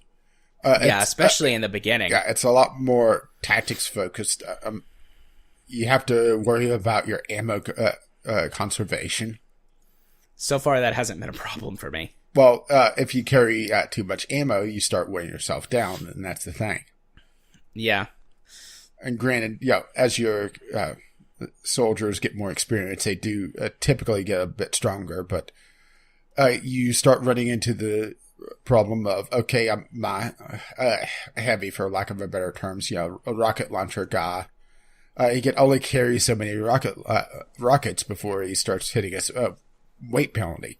And this doesn't use the XCOM or modern XCOM movement system. It's all time units, where firing is a certain percentage of your total time unit pool, and depending on the mode of fire, which there's different ones for different weapons. Some are just a simple quick shot and then an aim shot, but then there's the assault rifles. I think have the greatest variety that I encountered, at least so far. Granted, you're a lot further in the game than I am, but no, I mean, even though you get upgraded weapons, like I've got laser weapons on my current playthrough right now, but they still function the same The assault rifle's got 4 fire modes. There's snap shot, aimed shot. I forget what the third one is, but it's like a better aimed shot. And then burst fire. And then burst fire. And then most of the other weapons only have 1 or 2 modes of fire. Like the machine gun, the heavy machine gun only has burst fire. The pistol only has single shot. The shotgun's only got single shot. But it fires a spread of pellets, so one shot does multiple damage. Although they do all have aims. Like you can do snapshot and aim shot with all of them except for the heavy machine gun. And it literally is just spray and pray. Uh-huh. But I mean, the heavy gunner is a suppression unit, so being suppressed is much more important in this than it is in XCOM 2. Because when you're suppressed, you get half-time units, and you get an aim penalty. So you can do less things, and what you do is less effective. Or you just have your breach guy with a riot shield, a pistol, and a bunch of grenades. Oh god, those guys are the best. If you fuck up and have to take a bunch of rookies into a mission, just give them all riot shields and pistols and play carefully. Can you imagine being in the armory and they're handing out weapons and you get a pistol and a riot shield and everybody else has these assault rifles and everything. It's like, really? My core squad composition is 2 guys with riot shields, 1 guy with a shotgun, 1 sniper, and then the rest assault rifles. Yeah, see, occasionally I'll take a heavy gunner instead of a shotgunner. Well, my playthrough, I need to go back to. I got 2 guys that got really, really exceptional aim, so I'm running 2 snipers, and that's the interesting thing to me is that it's because it's more stat driven instead of this RPG class system that they have in the modern XCOMs. You're able to pick and choose what you want. You don't have to worry about a roll of the dice. Well, fuck, I got another medic. Throw him on the medic pile. I pretty much give everyone a med kit, except for the heavy gunner, because the light machine gun weighs so much. And then if I take a guy with a rocket launcher. When I first started, every squad had a rocket guy in it, but after a few friendly fire incidents where I turned some of my own guys to paste, I was like, maybe I should be less rocket happy. Yeah, I didn't use that many rocket guys. Only if I had a serious breach attempt. Maybe if going on a heavier landing craft, I would take a rocket guy to be able to just clear out a room. But the thing is that also damages the stuff that you get. Yeah, my best use for rocket guy has honestly been the occasional rare bunch up of aliens, or whenever I need to breach the spaceship. Because if you open the door and there's aliens there, they will shoot your face off and murder you. So, yeah, and that's the thing. Well, that's also something else is that there's no Overwatch mode. It's if you leave time units, there's a chance that they'll do a snapshot based on the remaining time units and their reflex skill. Or reflex stat, which I like that a lot better than, designate Overwatch and that's it. And also the fact that the aliens don't get a free turn to all scurry to cover if you happen upon one of them. Yeah. I hate that in modern XCOM. I do too. I hate that. But usually whenever you breach if the spaceship crash lands, there's much more likely to be several aliens holed up inside the spaceship. Yeah. If they land normally, they're usually spread out on the map. But on a crash-landed spaceship, I got to where I would always take a rocket guy and use them to breach the door. 1, then they can't close it back, and 2, there's almost always 1 or 2 aliens hiding right behind the door. And I'd rather blow them up and lose the stuff as opposed to getting my soldiers killed. Yeah, but my playthrough, my attempt I was going to do before I called it a day and haven't been back to it, I was taking a guy with a riot shield and a bunch of gas grenades. And flashbangs. Those are really handy. Smoke grenades are your friend. Flashbangs are sometimes okay. Frag grenades are really dangerous because it applies the same hit chance to chucking a grenade. So like half the time, you somehow wind up throwing it at your feet. Well, see, you hold on to it too long, and instead of throwing it off, you throw it straight down. So, I mean, Xenonauts is great. That was an excellent gift from you, by the way. Thank you very much. I'm probably going to start over because it's one of those things. It's like I get a little bit further and I figure something out. I'm like, oh, well, if I had known to do this in the beginning, then I would have been doing that instead. So I should just start over and optimize my play. Yeah, I think this may be one of those games that, this is an XCOM game where you have to focus on defense first instead of just raw firepower because your guys are just so damn squishy. Yeah, they almost always will die from one hit in the beginning. Once they get a few ranks up and get their stats up, they can usually survive a hit. Well, it also depends on distance and if they're crouching, because that's also a huge hit penalty. Yeah, once you get the first set of armor, you can usually survive a few shots. I mean, if they focus down one of your guys, he's dead, but he'll survive more than 1 or 2 hits. And also depends on how far below 0 they go for the chance to survive. Yeah, because you do have a chance. You do have a chance to recover soldiers when they die, if they only die a little bit. If they die a lot, then they're dead. Yeah, he's only mostly dead. I got better. Yeah.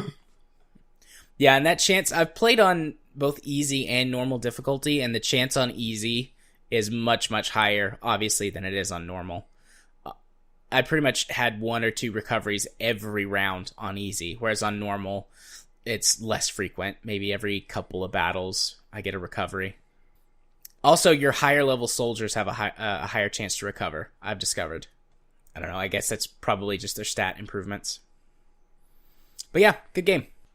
I almost forgot to mention the flight interception minigame minigame.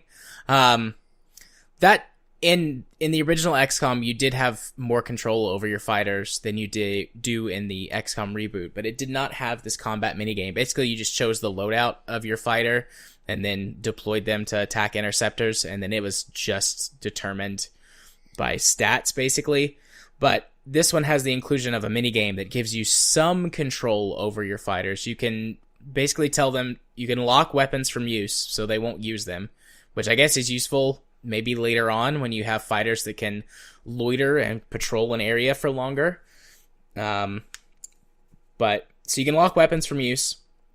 You have an afterburner to obviously go faster, or to gotta go fast. Close range or escape, but afterburner burns a fuck ton of fuel. I usually don't use it unless I'm like right there on the edge, because if I'll check the auto battle or auto resolve chances, and if it's anything greater than 90, I'll usually hit auto resolve. If it's anywhere between 40 and 90, I'll manual battle, and if it's lower than 40, I'll retreat every time. But usually when it's on the lower end is the only time I'll use the afterburner to either close the distance or retreat after I launch my weapons. But every time I use the afterburner, it burns up a disproportionately large amount of fuel. And my planes always run out of fuel and have to crash land and then be recovered. But it's a pretty good little minigame. You can really turn battles around in it just using the dodge roll and dictating which weapons to use at a time. Are you saying you got to do a barrel roll? Do a barrel roll. And it is an actual barrel roll, as opposed to the aileron roll, which is what most people call a barrel roll. But it's a neat little minigame. And a decent amount of fun. I've still, despite being 3 months into the game, or 4 months now, I still haven't gotten an interceptor past the first one or the second one. Like you get the default, so I have that. Yeah, you get a second one really quickly. Yeah, it's called the Foxtrot, which is based on the MiG-31 Foxbat, the one that was designed to shoot down satellites, or launch missiles at satellites in orbit, because it had a flight ceiling of, I think, 80,000 feet, and then it could carry big enough missiles with enough fuel to reach satellites in low Earth orbit. So that's a thing. Yeah, that was a thing that the Soviets designed in the 70s. I have a feeling there was a lot of involved in that design concept. Yeah. Hey, Vladimir, let's get a jet to shoot down satellites. Jets can't fly into orbit. Missiles. Hold my vodka and watch this. I think it was the first plane designed with a scramjet so that it could keep taking in air at that altitude to actually keep flying. But I might be wrong about that. But I think so. I don't know. I'm not going to go look it up right now because we are going on very long already. But I just wanted to mention that because the flight system is really fun and there's actually some depth to it because you can set up patrol routes, which I've messed around with a little bit, but the early game interceptors don't have enough fuel to loiter for very long. Yeah. So they're really terrible at doing patrols. Yeah, they're pretty much just interceptors. I assume once you incorporate some of the alien tech, plus as the world progresses on its own, it seems like some of the technology you get comes from the progression of technology in the 70s. So yeah, I wonder if there'll be an era of refueling. I don't know. That would be interesting. But I mean, each base can have technically up to 5, 10, 14 hangars. So it would be possible to have basically just an air base that could patrol huge chunks of the world if you wanted to build one that way. But I haven't gotten that far yet. Yeah, where did you build your first base? Well, I've started several games. My very, very first base was in America. Of course. I built it down near Cape Canaveral. That was a mistake, right? So that I could so that I could cover all of the United States and most of Canada and most of Mexico with my first base, because the United States gives you the most money every month. So I wanted to secure my funding. The second and third games that I've started, though, I've put a base in Northern Africa or Eastern Europe, because those two bases cover the most landmass start by default without any radar upgrades. Yeah, and you have to get an alien ship to crash land on land. Otherwise, you don't get to do an encounter or shoot a missile at it for a quick buck. Right. Yeah, I've pretty much always started in Northern Africa, and I covered most of Europe, all the Middle East, all North Africa, or almost, and with options to get South Africa. It seems like the most logical spot, at least for the time being, with my tactics at least. In my current game, I have two bases. One is covering all of Africa, and the other is covering Indochina and a bit of Eastern Europe. Yeah, I think I was building in northern South America for a second base. I can't recall. I know I was starting to build one, but I can't remember where it was. Yeah. But it was just going to be pretty much radar and a couple hangars, and that's it. Yeah, because your troop transports have a huge range. So, yeah, you don't need to have. The only thing is, Tom, did you have a night fight? Yeah, I've had a couple of night fights. They're not that bad. You get a vision penalty while the aliens do not. But I mean, if you take it slow, it's not that big of an issue. Yeah, and throw a lot of flares. And usually, you can find the aliens by them killing the civilians, which does hurt your mission. Grade at the end, but fuck them. Although I have had a couple of missions that have been in cities and things like that, where the police are actually decent fighters, and I've seen the police actually kill a few aliens. I'm wanting to get a really good populated farm level because the farmers have shotguns. Throw down your projectile weapon. Oh, but anyways, over my dead body. Your offer is acceptable. Oh. And then he gets a new Edgar suit. Yeah, I haven't seen Men in Black in a while. Good movie. Sequels, not so much. I think the first sequel wasn't that great. The second one was actually pretty good, though. The second one was all right. The second sequel. Yeah, the third movie. Yeah. Anyways, so what's next on your list? So my next 3 games are all related. And I'm sure you're looking at this and thinking, how? Yeah, how? I could sort of see the connection between 2 of them. Well, the last 2. Well, you'll see. My next game is a revisit of Never Alone because I finished up my series on that. And this game has taught me a lot of things about Inuit culture. First of all, dodgy platforming with bad controls turns out to be part of their culture. I didn't know that. It's pretty much the anti-Cuphead, to be honest. Okay. Second of all, it turns out The Last Airbender was a documentary, and firebenders are the natural enemy of the Inuit people.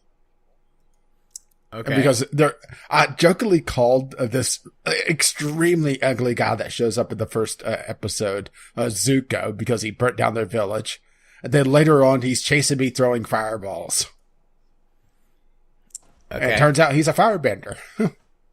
And third of all, their video games end on a pun that only makes sense in their native tongue. And it's a joke that only makes sense in their native language, and translating it makes no sense whatsoever. I actually had to go look that up because it's like, okay, why is he laughing? Why does he think it's so funny that I stole his tool and then broke it? And it turns out that a slight syllable change, it changes a phrase from give it back to chip the blade. So, right. Okay. I really wanted to like this game. I wanted to appreciate it. And it's just, if you want to experience the videos, I would say, get it cheap because it is dirt cheap right now. And I'm glad I didn't spend that much on it. And as a matter of fact, I have no interest to go play the DLC because the platforming itself turned me off so much from the game, which is just a shame. But yeah, it's just such a it's anti-Cuphead. It's sluggish platforming. It's bad controls. It's frustrating puzzles. Yeah, I don't like it. Any questions? Not really. I mean, I'm familiar with this game. I really didn't have much of an interest in it outside of just sort of the art style, curiosity of it, and that's why I got it originally. Was curious about it, but yeah, there was people saying that it's not great platforming. I would say fucking abysmal. Yeah, it's like like trying to play Tron if you're drunk. Kyle. I think we have a new series. Oh. Get Kyle Midwestern drunk, where his accent gets exaggerated, or he exaggerates it. One of the two. He gets a southern accent, and when he gets that drunk, and put him on Never Alone. All right. Have anything else to say about it, or? Well, let's put it this way. I was glad to uninstall it, and that's not a good sign. Nope, that's not a good sign. Okay. Well, my next game is not a game I want to uninstall. It's a game I want to continue playing because I find it interesting, and that is Stardew Valley. This was my Christmas present from you. Mm-hmm. Stardew Valley, which you have talked about a few times on the show, I believe, is a farming game. Yeah, which gets very strong reactions from Katie. Yeah. You were just so perplexed. Yeah. I just thought that was funny. I haven't played it a lot. I've only played it for about an hour or so. I've played through the intro, tutorial bit and sort of the setup for why you've got the farm, and then 2 or 3 days worth of playing. And so far I like it. It's cute. I like the actually surprisingly high amount of character customization for your little 8-bit sprite. I picked a cute little girl with green hair and purple overalls because I'm weird like that. And have no fashion sense. But I think it's good looking and cute. And well, like I said, fuck and fuck anyone who says otherwise. I'm sure you've tried. I did the tutorial bit. I named my farm VGL Farms, so very on brand with that. And I spent the first day clearing grass and chopping down trees, and then going into town once I was almost exhausted and talking to people and exploring. And then the second day, more clearing grass and chopping down trees and rocks. And I did plant the stuff that it says that you should plant for like the tutorial guiding mission or whatever. Yeah. This is a farming game. You may want to plant something. So I did that, and then the third day I went and chopped some more trees and rocks, broke up rocks and things. I went with the standard farm. I figured because it gives you the option for different farms. Yeah, see, they added that after I started playing, so. Yeah, and I figured I should probably start with the standard farm. What's up with the one that says monsters come out at night? It's more combat focused. This game actually has combat. Okay, well, I haven't gotten to that yet. I think, if I remember correctly from just stuff I've heard about it, the combat's only in the mines, right? Yeah, well, that or the monster farm. Okay, but yeah. I might. Well, there is some in the overworld as well, but you have to go hunting for it. To be honest, it's in some of the more secluded spots. Yeah, I like what I've played so far. I like the art style. I like the soundtrack. And this is probably the best so far. Anyways, the best farming game that I've played in a long time. It feels like a lot of the more modern farming games seem to have lost their way, and they get focused too much on collectibles or too much on a bullshit crafting system. That's not to say this game doesn't have its collectibles. Yeah, it does seem to have that, and it does have a crafting system, but so far it's just pretty simple, low-key farming. There's a nice, seems like fully fleshed out town and townspeople. But like I said, I'm only like 3 days in. So my first impressions are, this is cute and fun, and I want to keep playing it. Well, it's also surprisingly deep. You haven't gotten to that point yet, but eventually you're able to pretty much customize your farm how you want. So if you want to have a orchard where you're growing a bunch of fruit trees and stuff, you could do that. Or, have a maple farm where you're getting maple syrup and selling that. Depending on their farm, you could set up to just, fish and set fish traps all over the place and do that instead and not really farm all that much. Be an explorer. There's a lot of variety that you could do. You're not tied into just farming, or you have your livestock as well, which is pretty standard for these games. It's kind of strange looking at the Harvest Moon that eventually came out on Steam and comparing it to this. Yeah, so far the only thing that I don't like is that exhaustion system. Well, that's pretty standard for these games, though. Yeah, I know, but I don't like it. It's been a while since I've played one, so I've kind of forgot that system existed. And well, you do, as you go through the game, you do get items that improve your total exhaustion pool. So it becomes less and less of an issue, unless you do something very strenuous, like mining. Yeah. But, I mean, so far I like what I see, and I intend to keep playing it. What I need to do is while I'm making 800 jumps back to Wolf 906, I need to get my laptop and set it up on like a table over here, and I can play Stardew Valley while I I will say that overall, my biggest complaint about the game is its a lack of full gamepad support, at least when I last played it. It has a lot of menus it uses the cursor for. And granted, I was able to get past that mostly just because my default controller these days is a DualShock 4, which has a little touchpad on it. But it's still not exactly on par. It's played far better with mouse and keyboard. Yeah, so far I've only played it with mouse and keyboard, but I did consider grabbing my Steam controller to check it out with. Probably would work pretty well with the Steam controller. It's like I said, when I played it was a little bit finicky. Yeah. They do have an update coming up this year, though, that's going to add multiplayer. Sweet. Along with some more stuff for the town. They've done a lot with this game, a lot more than I was expecting. Yeah, I was expecting it to launch, get bug fixes, and that's about it. But there's been a lot of post-launch support for this game that I did not see coming. Yeah, this would be a fun game for me and you to play, just to chill out. I mean, we could do a series on it, but it would also be a really good chill out game. Yeah. But okay, what's next on your list? Okay, my next game is Hearts of Iron 4. This is one I haven't gotten too far into yet. This was sent to me from Be Cool.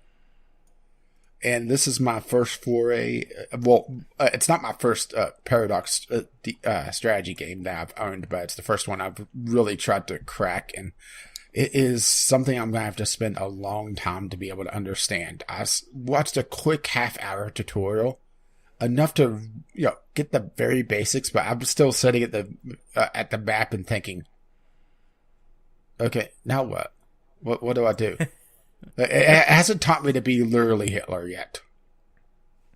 Oh, that's good. And funnily enough, I'm not joking on that. A lot of the people suggest playing Germany at first.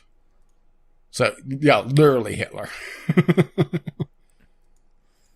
But I just wanted to more highlight that I was, trying to get into this game and figure it out. And I got another tutorial series queued up to sit down and watch, and it's 3.5, nearly 4 hours. It feels almost like learning Dwarf Fortress, only with a better UI. There's a lot of detail in this game that I do appreciate. Setting up your individual brigades. Setting up your individual divisions of your army and be able to set those up and march them around. It's going to be something I'm going to have to spend a lot of time on, though. But it got me going on my strategy game kick again. I haven't played Hearts of Iron 4, but I've played other strategy games like this, especially older ones. Like I used to play Axis and Allies on PC religiously when I was in high school. And that was sort of how I got my start into these super in-depth grand strategy games. And they're a lot of fun, but God, do they eat up a lot of time if you really get into them. Yeah, that's why I wanted to highlight that I was getting into it and, starting the journey. It's just, I watched Quill 18's angry tutorial, teaching the basics. But because of that, it doesn't really give you a direction of what to do afterwards. So I'm able to do the very basic stuff, but it's just Hitler sitting in Germany wondering what the hell. Yeah. The Germans are usually the best ones to start out with first, because the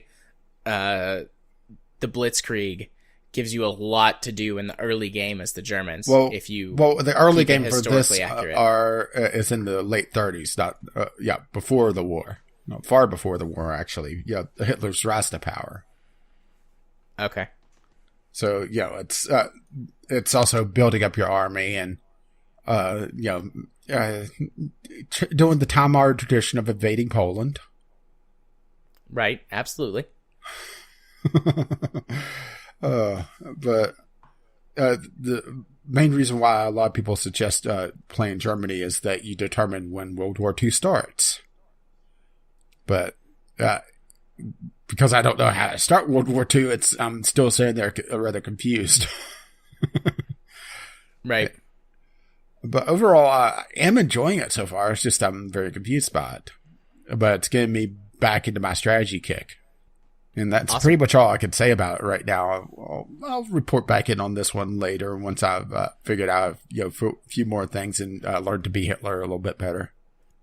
Well, good. I look forward to hearing about your time spent as being literally Hitler. Yeah. It turns out I still think Trump is an ass. So, I don't know what the neo-Nazis are thinking. So, my last two games are games that I didn't like and returned after I purchased and played them during the Steam sale. The first one is called Sentience, The Android's Tale. This is a game that does have positive reviews on Steam, and it's a story-driven mix of a point-and-click adventure game and also sort of a top-down RPG Maker game. RPG Maker type game. And I played this game for nearly the 2 hours allowed before return, the automatic return ends. Mm-hmm. And I hadn't figured out a single fucking thing aside from what happened in the opening text crawl explanation about the human and AI wars and how you were one of the last surviving sentient AIs and you were being sent away for your own protection. Like, that's literally all I got. You show up at this outpost that's supposedly like on an outer rim planet, and they're in desperate need of robots to do manual labor and science and exploring and etc. And I spent nearly 2 hours walking around this base, talking to people, trying to find out what to do besides a simple fetch quest that was to find scrap metal lying around and bring it back to this dude. And I was interacting with stuff and picking up items that had no exploration or description. The soundtrack wasn't very good, and it would not run in full screen. So all of those things combined, I just was like, yeah, this might turn into a really good story, but I'm not going to waste any more time trying to find it. So, I mean, that's really all I have to say about it. It had a really good setup, and then it just kind of fell apart immediately. So would not recommend. Well, all right. Well, after starting Hearts of Iron 4, but not really getting traction on it, it got me going on my strategy games again, and I fell back on one that I actually knew somewhat what to do on. Civilization 5. And it's been a while since I played this. And I picked up a Civ that I hadn't really played all that much, the Incas. And I've been having a lot of fun with it. So, the reason why my last 3 games are connected, have you figured it out? No. I'm planning to do Civilization 5 on my channel. Oh, okay. That makes sense. Yeah, now you see the grand strategy of it all. But not really a lot to talk about it just yet. It's just I spent several evenings doing one more turn and got really into it again and thought, I need a replacement for Never Alone. How about a game I'm actually enjoying? No, that makes too much sense. Well, I can't be miserable all the time. Only most of it. Right? Well, not with that attitude. And I figured, learn a new civilization. I mean, I already had the culture of one Native American people destroyed for me. Let's destroy another one. Because I was planning on doing the Incas. And also, they have a good plan. Also, they really changed things up, that particular civilization. Just their alternate unit. Or not their alternate unit, but their unique improvement. It changes what makes a good city placement. Because they have terrace farms, so they get a bonus to hilly country, and even more so if it's mountainous. Interesting. And they also that's a good bonus. And they also don't take penalties for hilly country for movement. And they could go Civ 4 like on their road system and go absolutely batshit insane with it. They get free roads in hills and half price everywhere else. Nice. That's good. That's good throughout the entirety of the game. Yeah, let's put it this way. Because of all those bonuses and change or unique things about them, they have some rather diverse strategies that you can do with them. And I'm looking forward to doing them on the YouTube channel and then having Kyle show up and say everything I'm doing wrong. You're doing it wrong. But yeah, it's going to be an interesting time. And who knows, maybe I'll install the Hitler mod and be literally Hitler in this. Literally Hitler. It's the only way to go. You never go full Nazi. Only mostly. All right. Well, the last game on my list is Monpiece. Monster Monpiece is a visual novel game with this sort of turn-based Card game? tactical tower defense card game. Yeah, let's put it this way. I went to the screenshots, and I think I see why you picked it up. Yeah, so you are a monster trainer, and you capture monster girls who have powers, and you train them, and you use them in battle. And it's got a card-based, deck system like, any other CCG. But instead of just playing out like Hearthstone or whatever, there's a battle grid that you place cards down on, and every turn, your entire side advances by 1 square, and whenever they interact with with enemy cards, they fight. And it's just like pre-based stuff, like this card has 3 attack, and the card it's attacking has, 4 HP, so it does 3 damage, the other card has 1 HP, etc.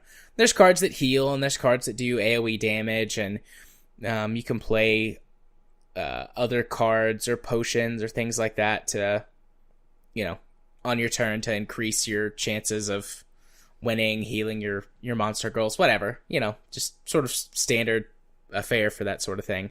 And then the tower defense aspect comes in because each of you has a base, and whenever the cards reach the base, they do damage to the base. And then obviously the first player whose base hits 0 HP or runs out of cards loses, because it's got you have to have a minimum deck size of 30, but it's got a maximum deck size of 50, I think. So in other words, you probably want to be closer to 50 than 30? Yeah, probably. I didn't get super far in the game before I refunded it, because I didn't realize that this game is a retail game with microtransactions, and not only that, but because it's a CCG, you can buy card packs. And so I played through the tutorial in the first mission, and then it's like, hey, why don't you go to the store to buy some items and equipment for your journey? And I'm like, okay, this is pretty standard RPG stuff. They're just teaching me about the store and what items to buy. And so it's like, hey, here's some items, and here's some stuff. Oh, and also, you can buy card packs to get new girls. And I'm like, oh no. If it's just in-game currency, I can stomach it. And I mean, that's pretty standard for in-game currency with card games. Is it single player? Right. Yeah, it's single player. Oh. So I'm like, if it's just in-game currency, I can deal with it because, the type of game that it is. But nope, you can spend real money on it. And of course, you can spend anywhere from 99 cents to $99.99. And I immediately went, nope. Fuck this, and I uninstalled it and refunded it. Which is really sad, because it seemed like a pretty decent game after the tutorial level in the first mission. It's not got the best graphics, but when you're actually playing, and the system, like, the battle mode is honestly a little bit clunky, but the story seemed like a pretty decent story. The art style is just pretty standard, but also pretty good. And there's monster girls with big boobies, and I like that sort of thing, obviously. So, I was interested in a new schlocky game to play, but I don't do games with microtransactions, and especially not single player. Yeah. So I refunded it, got my $1.99 back, and that was that. So that's all the games that we played. It only took us 2 hours. 2 hours, give or take, for our short break. So I don't know why you listed an hour. I thought I said an hour and a half. Which I was still off, but still. Yeah. Let's change that to 120 minutes. That's the longest games we've played section ever. We did it, guys. We did it. Yeah, so ready to talk about a game? Yeah, let's go talk about a game. Let's go talk about our monthly game club game. Well, somewhat monthly Kerbal this time Space around. Program. And for those who don't know, the game club is, usually monthly. The last recording of the month, we both play the same game because our tastes somewhat diverge. And we picked Kerbal Space Program for the month of December. And this, in a perfect world would have been recorded last week, but we had other things to do and filler to put out. Indubitably. And we also highly encourage community feedback and participation in this section, which you should probably check the mailbag. Yep, we did receive an audio letter from Ghost Shark and from Kyle. And because those were sent to us last minute under the wire, we haven't actually listened to them. So should we stop and listen to those for a few minutes? Let's go ahead and go through this, and then we'll deal with that. Okay, sounds good. So, Kerbal Space Program we have a bit of a history with this game, as most listeners would know, but if you're a new listener or a newer listener, you might not realize it. Yeah, first of all, welcome, and second of all, sorry. This show got its start out of like a phoenix, we rose from the ashes of a Kerbal Space Program podcast known as Kerbalcast. Yeah, don't go searching for that. It's been kind of erased from the internet. Isn't it archived on YouTube?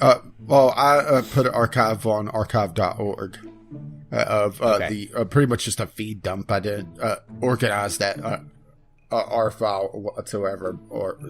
But yeah, it's pretty much the only record I think left of it because the account ran out of money and closed, and the Twitter feed actually got deleted. Yeah, and while we've internally, those of us that have come from that show have speculated endlessly about what happened. We won't actually get into that here, but that podcast died, and we all became friends because of that podcast. And you and I, Rage, just decided 2 years ago now, like, hey, let's give this podcast thing a shot. Yeah, I mean, they're able to do it, and they're idiots.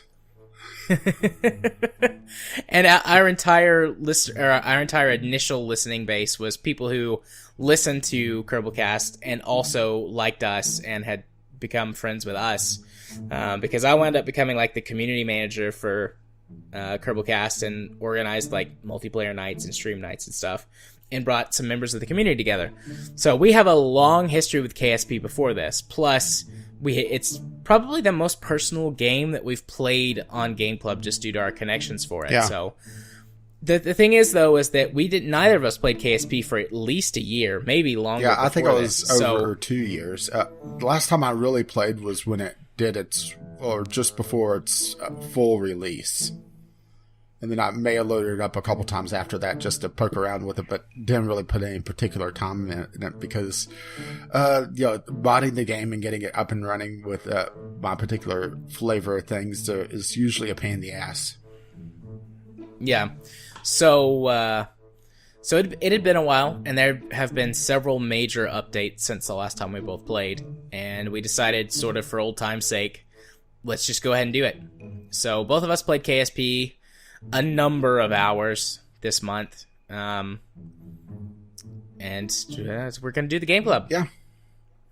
So, for anyone who is uninitiated, Kerbal Space Program is a silly yet serious take on managing a space program and rocketry. It is as realistic as it can be. I would say an arcade sim. Yeah. Yeah, there are some issues with glitches and bugs and rounding errors and things, where that they have went for the gameplay fun aspect as opposed to a hardcore sim, but it's realistic enough that things like the the rocket something equation, it actually applies, where the real world science actually applies, and you can genuinely sit down and do calculations to figure out the most, to engineer appropriately sort of perfect matches for what you need to accomplish your goals. And there is an entire simulated solar system that is not exactly a recreation of ours, but there's several key features like Kerbin, which is the main planet, is obviously stand-in for Earth. Duna is a stand-in for Mars, and etc. There's a moon, which in the game is called the Mun, which is a stand-in for our moon. Kerbin has a second properly moon, pronounced it would be moon because it has an umlaut. But so it's not a copy of our solar system, but it is representative of our solar system. The game is broken down into 3 modes. There's sandbox mode, which gives you everything and you can do whatever. There's science mode, which you have to do science or collect science. You have to do science. Stand back, I'm doing science. You have to collect science from running science missions and putting science parts on your craft that can, collect weather data and etc., etc. And there's a progression of parts that you unlock by collecting science points and then spending them to unlock the next group of parts. And then there's career mode, which has that. And then also you have to more fully manage your space program because you have funds that you collect to upgrade your buildings, to purchase rockets and parts, and you have missions to complete. Some of them are passenger transportation missions, some of them are science related, some of them are put a satellite in orbit on this orbit. Yeah, some are screw up that perfectly positioned satellite that you've already put in orbit to move it to a different orbit. Yeah. So career mode is as close as they have to running a space program. Yeah, which it's a very light simulation of a space program. There's should we just get this out of the way? Your initial thoughts of Kerbal Space Program going into it with your critical hat on? Yeah, Kerbal Space Program is a lot of fun, but if you're not good at setting your own goals, it gets incredibly repetitive and boring quickly. On top of that, despite the fact that over the years they've fixed a lot of bugs, it still is a pretty buggy mess at times, and I've suffered more than one craft explosion or weird physics glitch that has fucked everything up. Well, see, I didn't run into any physics glitches or anything like that, but then again, I take that back. I did have my plane twerking at one point. Ooh, twerking!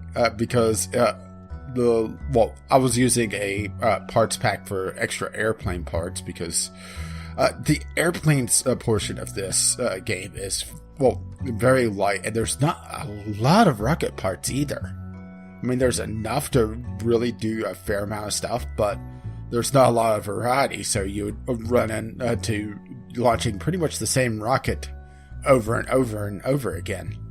Yeah, you do that a lot, especially in the early game, because you'll build a rocket, at least I played in science mode. Science mode is my favorite mode because I like the part progression, but I don't like having to deal with funds and things because that system is, like you said, it's a very light simulation, and it's frustrating because it's not as in-depth as I wish it was. Well, the funds isn't that much of a deal. Well, I also run with stage recovery on a mod that if you are able to soft land or parachute a rocket stage down, you get a portion of that money back.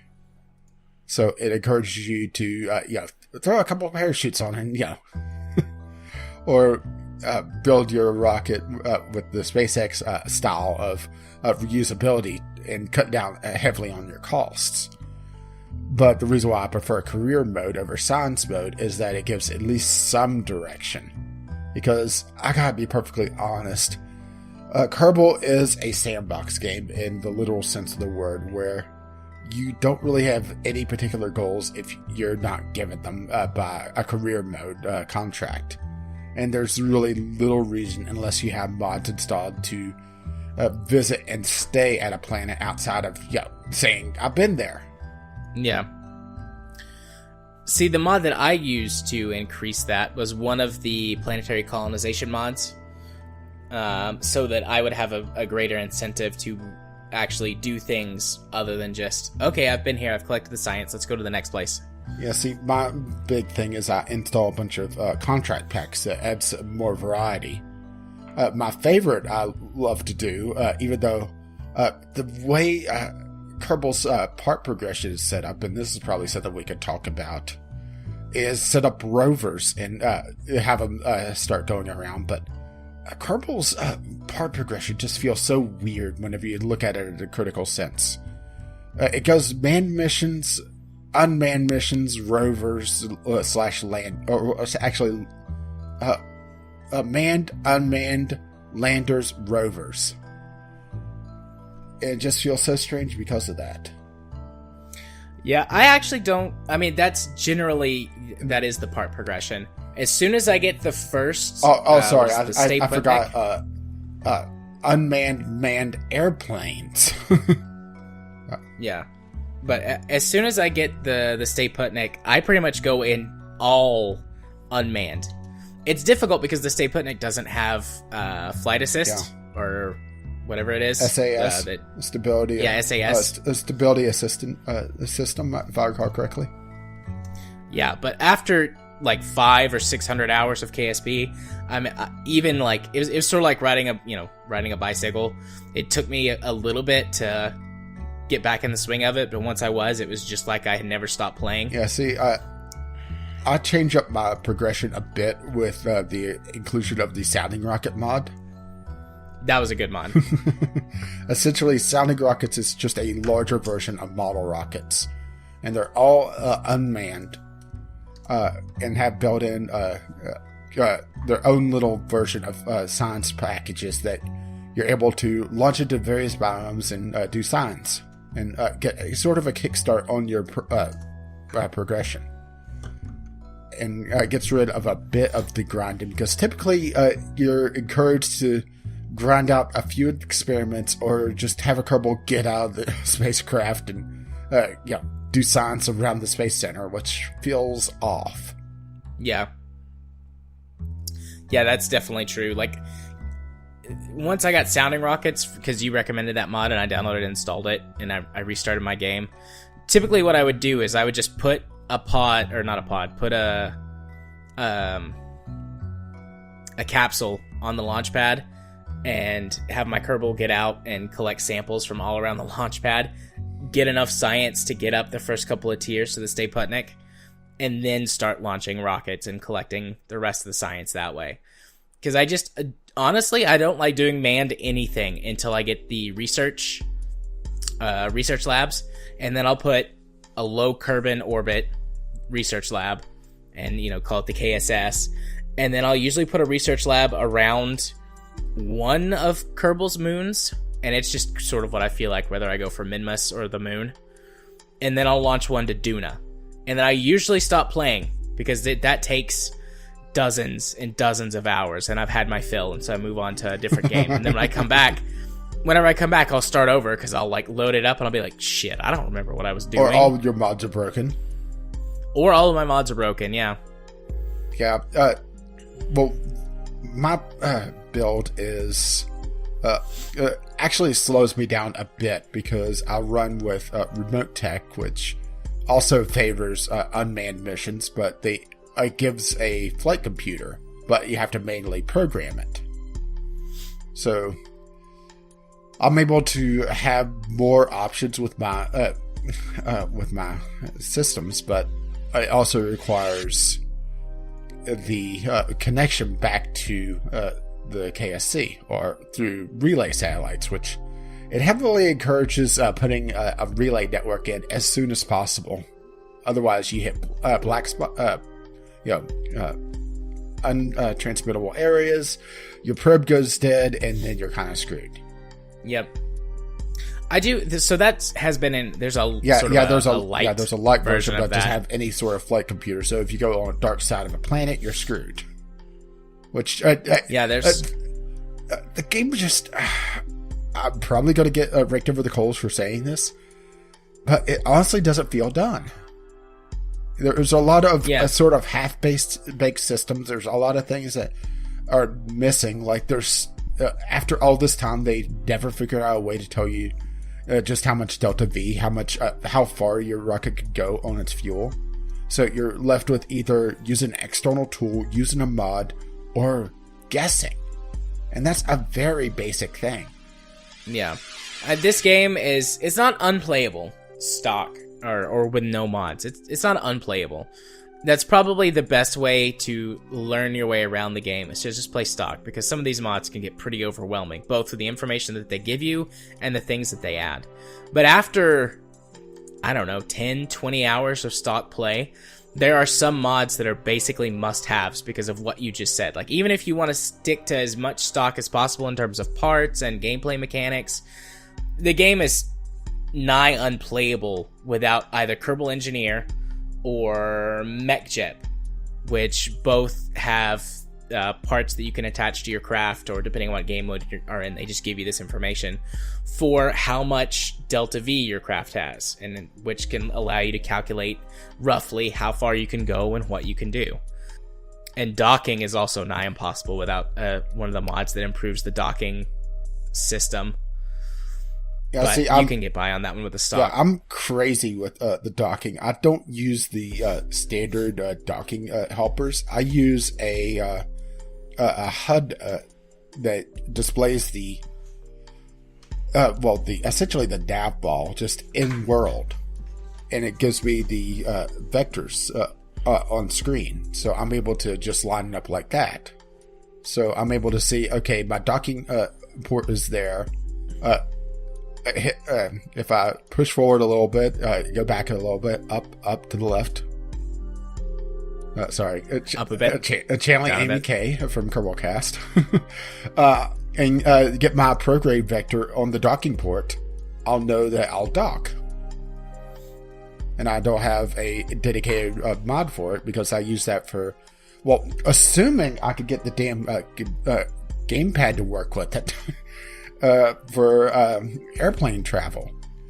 But that's my other real complaint, is that they never really put in proper gamepad support. I mean, it's there, rudimentary, but I could not get it to work with my gamepad if I had it turned off and I turn it on while in game. It has to be on while in game or while firing up the game. Otherwise, it just completely fucking ignored it. And that's just inexcusable, really. There should be hot swappable or be able to pick it up, you know?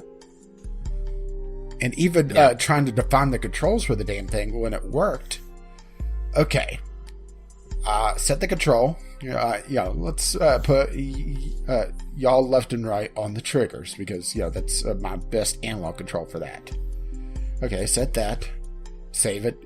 Go to main menu. Load my game, which is go to the game select, choose my save file, go into the game, load to the KSC, get in the airplane that's sitting on the runway, try out my recall controls. Fuck, they're backwards. Alright. Go back to the KSC, quit to main menu, go into the saves, reverse the controls, save that, go back and try it again. And for some of the controls, I had to do that several times to get it right. And it's just, why is it like that? Why is there no way to define the controls in the flight scene? Because. Yeah. Because aliens. Got it. This is one of those game clubs where we're really taking a huge shit on Kerbal Space Program. Well, I have the inverse bell curve of my criticism. If I think a game is kind of meh, I don't really have a lot to say about it. If I really like the game or really hate the game, I have a lot to say about it, and I start to nitpick. And this is on the... I really do like Kerbal. It's just, there's a lot of things that it could have done so much better that once I put my critical hat on and start looking at it, especially since it's left early access and it's spent a damn year doing an engine update that... For gameplay wise, outside of adding the ability to add more mods, which you start running into performance issues because it doesn't really do all that well with processing. It doesn't.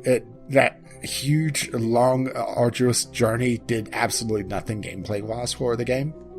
Yeah, it made it more stable too. Yeah. It made the memory leaks take a lot longer to crash the game. Yeah, true. I'll give it that much. Yeah, now I have to go through all 16 gigs of my RAM to crash due to a memory leak. It's the original, what was it? 4. Yeah.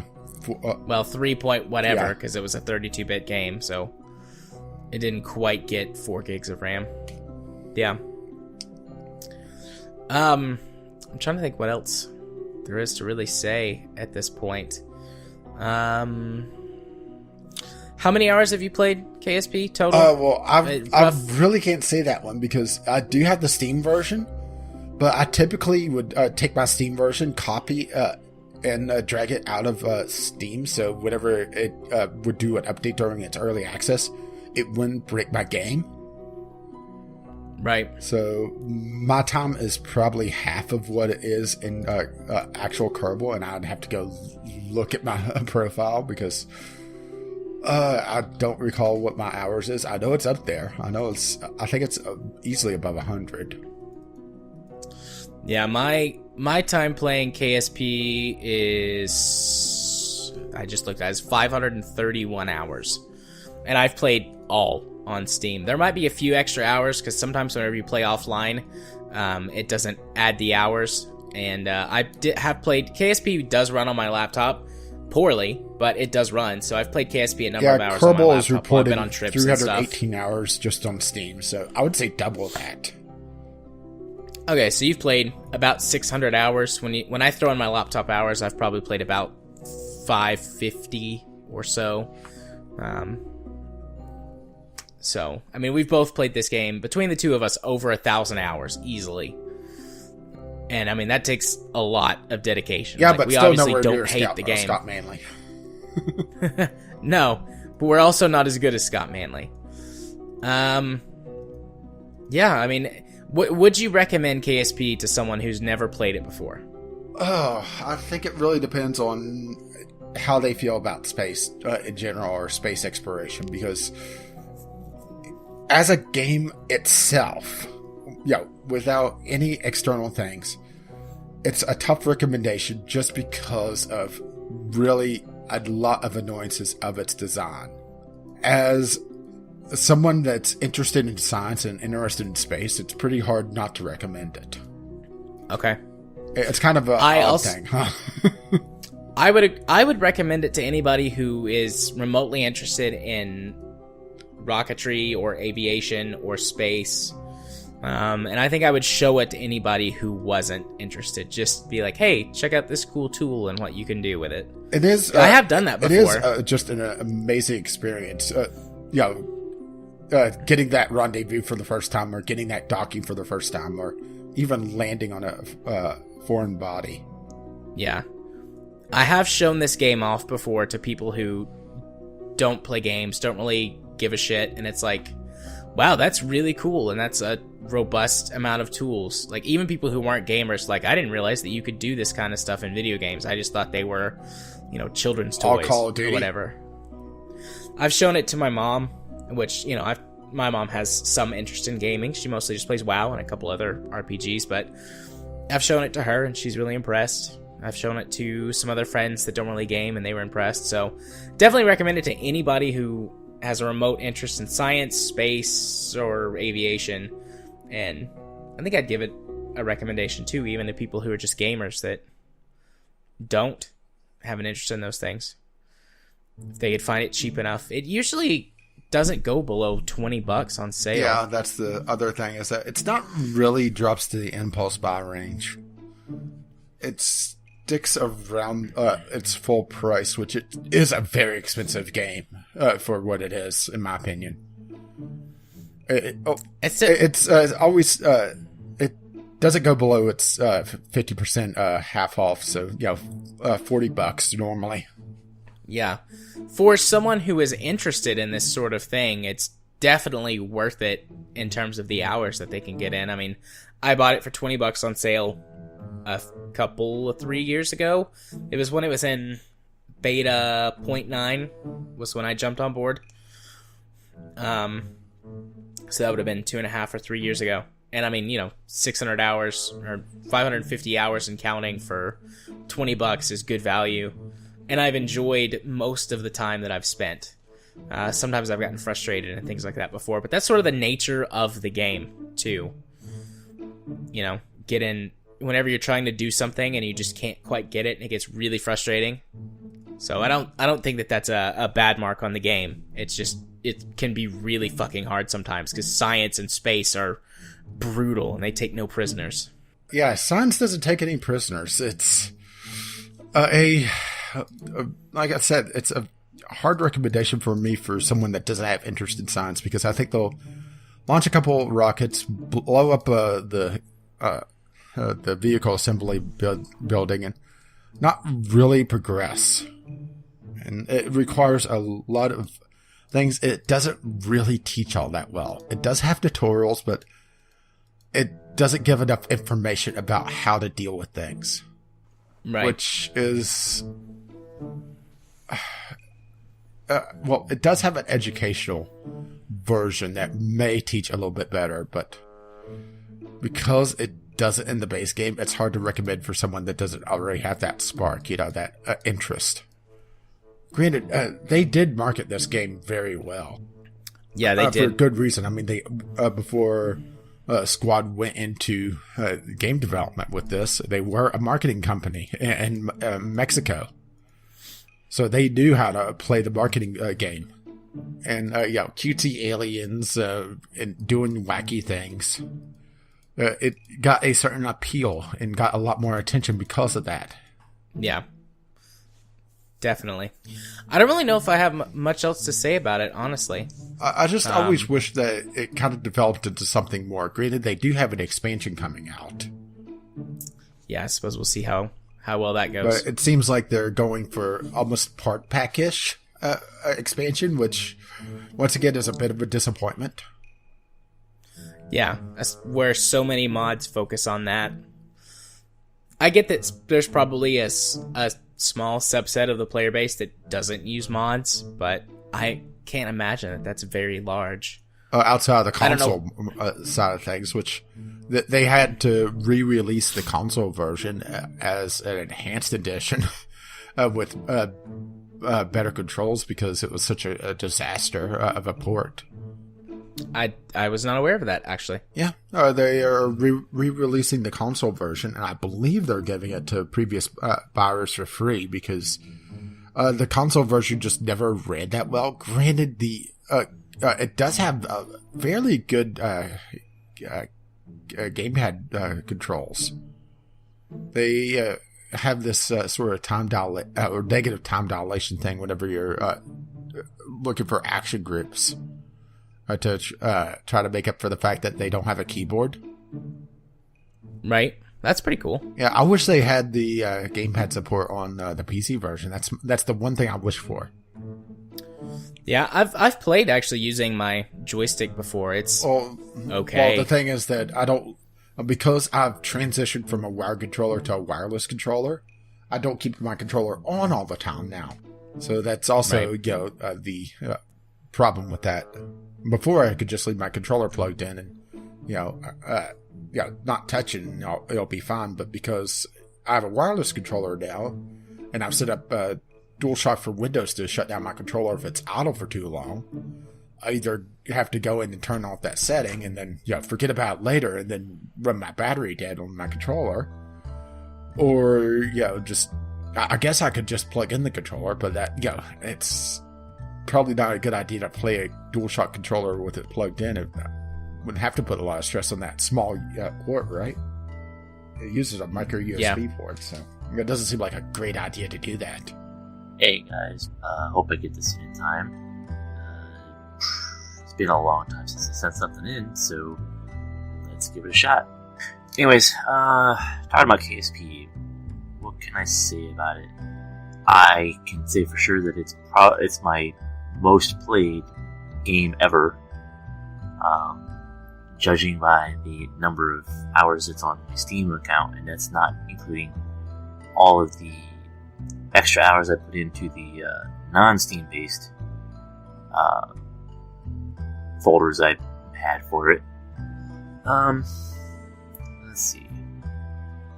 I can say that without a doubt, if I didn't pick up KSP, then I wouldn't know as much about science than I do now. Just from trying to research and understand how physics works so I could build a better ship, or just figure out, read more about stars and planets and how they all interact and align with each other. Just because of the curiosity that I had from playing the game, I definitely wouldn't know as much as I do now. It was also one of those games that really helped to fuel my love for mods and the need to constantly tweak and change things, to the point that I'm probably not playing anything close to what the original game was. With KSP, you really couldn't do that. It was basically just adding more to the base. You could never really turn KSP away from from what it actually was, which was just a physics playground, solar system exploring kind of game. That being said, there's a few favorites that I'll pick out. Early on, Lackluster Labs was my favorite, along with B9 Aerospace Packs, KW Rocketry. I moved on to FASA for some super realistic kind of stuff after a while. The USI mod packs from Rover Dude have always been a staple of any game that I have. Probably one of the reasons why it takes so much startup time, or setup time for me to get all my mods right, because they're pretty in-depth. As far as other stuff, the KSO shuttles, the Kerbal Shuttle Orbiter, that I believe it was Helldiver? Hellblazer, something like that. I can't remember who it was, but it was a big old pack full of 1.25 diameter rocket shuttles, and then eventually a 2.5 diameter, which I ended up building an entire series of launches off of that, where everything that went up in space was carried on the back of a shuttle, or inside of a shuttle, I guess. Recently, I've taken a liking to the Tantaras and the Blue Dog Bureau packs, which respectively do the Soviet and U.S. race to space programs very well. Yeah, that's probably going to be about the best I can manage right now on short term. I want to try to get this to you guys before final recording time, so I will say the last thing that I'm planning on doing, I wasn't able to get too much into it in the last month or two since I decided I wanted to try it out, is setting up a new playthrough using Blue Dog Bureau, Tantaras, now I'm blanking on a name, but the mod adds all the different space station launch sites around the globe on Kerbin, and eventually do a kind of a multinational cooperative of space programs and launches, where each site kind of has their own little thing that they contribute or send up, and with the goal of eventually running around colonizing all the planets using the USI stuff. That's something I'm working on. The last time I played, it was some crazy mix-up of me playing around with an Apollo capsule, Apollo era capsule in a Skylab type space station. So that, along with having a bunch of ground science, I think it was the ground research pack or whatever it's called, and some crazy rovers that I was building, mixed together with the airships pack. So I ended up having a mega airship with a runway on top and a hangar bay in the middle, with plenty of gondolas full of science and engineering compartments and stuff. And it was going to be my it was electric powered propellers with a nuclear generator inside of it. Quite an amazing contraption in the build. But it also was capable of endless flight around Kerbin, with vehicles inside of it to drop off or fly around for extra science. So not very useful considering that I was playing in sandbox mode, but story-wise, I was going to get a lot of screenshots or pictures, possibly video of the exploits of the crew. But it was going to be pretty fun. Currently, it was, the last time I was using it, was being filled with vehicles and airplanes to be sent out, but it was just kind of floating around in KSP at the time. So, but yeah, that's the kind of stuff I'm looking to do, and that's the kind of stuff that I've always done. I have had a blast doing it, and I hope to continue having more fun with KSP in the future, regardless of what happens with Unstable at times. I don't know. It's kind of one of those games that I'm always going to go back to it and enjoy it whenever Alright, I guess that's going to be about it for me, and I will go ahead and hang this up so you guys can continue doing whatever you're doing, talking about KSP. Alright, later. Greetings, J. Arthur and Caffeine Rage. This is Kyle coming at you about the Game Club Game of the Week, Kerbal Space Program. Kerbal Space Program is a game. I'm looking forward to the discussion you guys are going to have about this. This has been Kyle. Thanks for listening. Well, I guess that was Kyle's letter for the week. Seriously, Kyle? Yes, seriously. Okay, maybe I do have some more to say about it than that, considering my entire YouTube career was basically built on this one game. Anyways, I started playing KSP way back in the day with the 0.12 build, I believe. Now, I know some people started playing earlier, but to me, it filled a niche that wasn't really serviced to. There wasn't like a cartoony, simmy spaceflight sort of thing, and even though you could really only launch a rocket, orbit Kerbin, and maybe go to the Mun, not land on it because there weren't really any landing legs, it was still just an incredible experience to go ahead and get to play with orbital mechanics. That having been said, I mean, this was always a community-driven game. I remember one of the most important things I did when playing KSP was consult the forums, and everybody basically knew everybody at that early stage, if not necessarily by screen name, then by speciality. That's about the time that I decided to get into YouTube with KSP. Now, my early videos were really rough. I mean, it was just stuff like downloading a couple of parts packs for legs and going to the Mun and trying to land as best I could, because at this stage, there weren't patched conics trajectories, so you really had to kind of guess and check by altitude and the position of the Mun in relation to Kerbin and your spacecraft about getting over to the Mun. And it was kind of the Wild West. I mean, if people figured out something and they put it on YouTube, they could actually get quite a few views. And I was basically obscure for a long time. Then 0.18 rolled around. I remember when 0.18 came out. It was the first Kerbal Con, and I was determined to be one of the first to introduce rendezvous by nodes and docking by instrumentation. I was in college at this time, and in my classes I was actually writing down physics notes to get two things to dock in orbit and prove my theories on how to dock easily.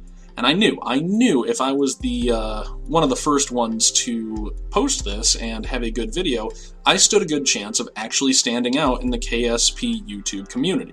Which is exactly what happened. While 0.18 was downloading, Mel's was trying to get to business, and I was actually sort of ignoring her while watching the download bar because I just knew that I had to be one of the first to introduce docking by instrumentation and rendezvous by nodes, which I did. I got my videos up at like 2 in the morning and I was dog tired.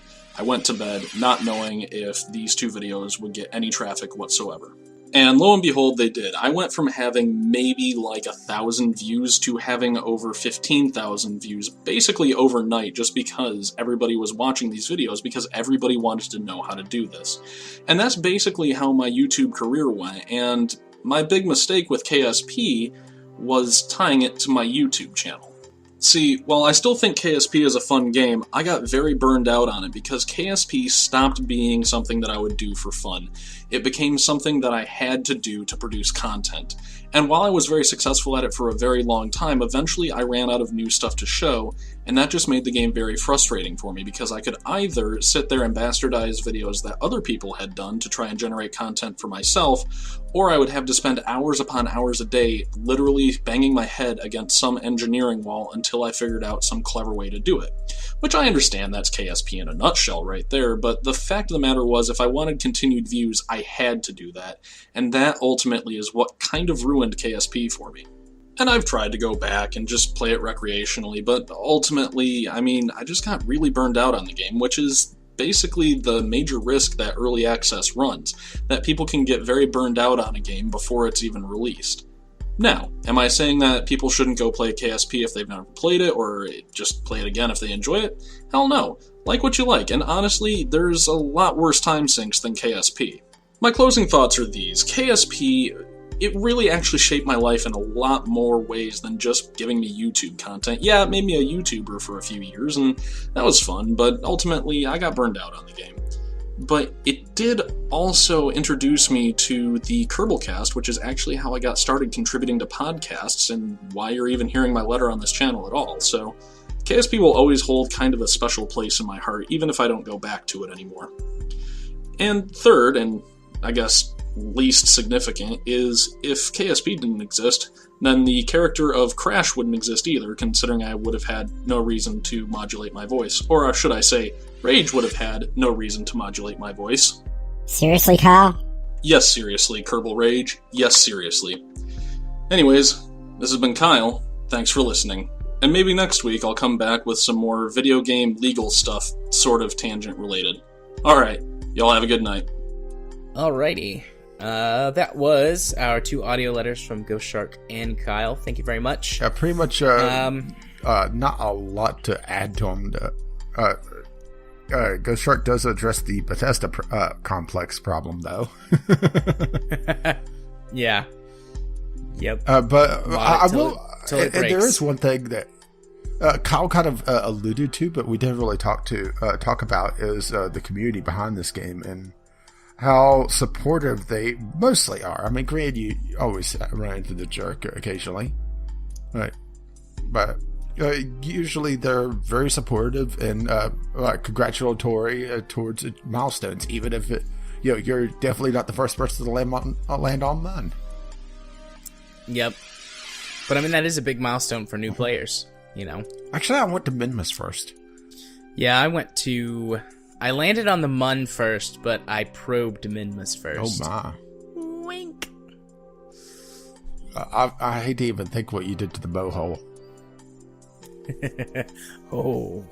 Wouldn't you like to know? I just found the angle change a lot easier to hit Minmus than it is to land on mine without really getting a feel for things. Yeah. But yeah, I don't really know if there's anything to add on top of what they. Yeah, I just wanted said.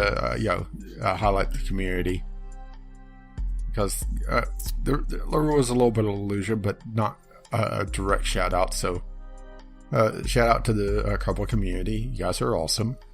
Indeed. Speaking of awesome things, next game club. Indeed, our next game club for the month of January is going to be the Telltale game Wolf Among Us. The Wolf Among Us, isn't it?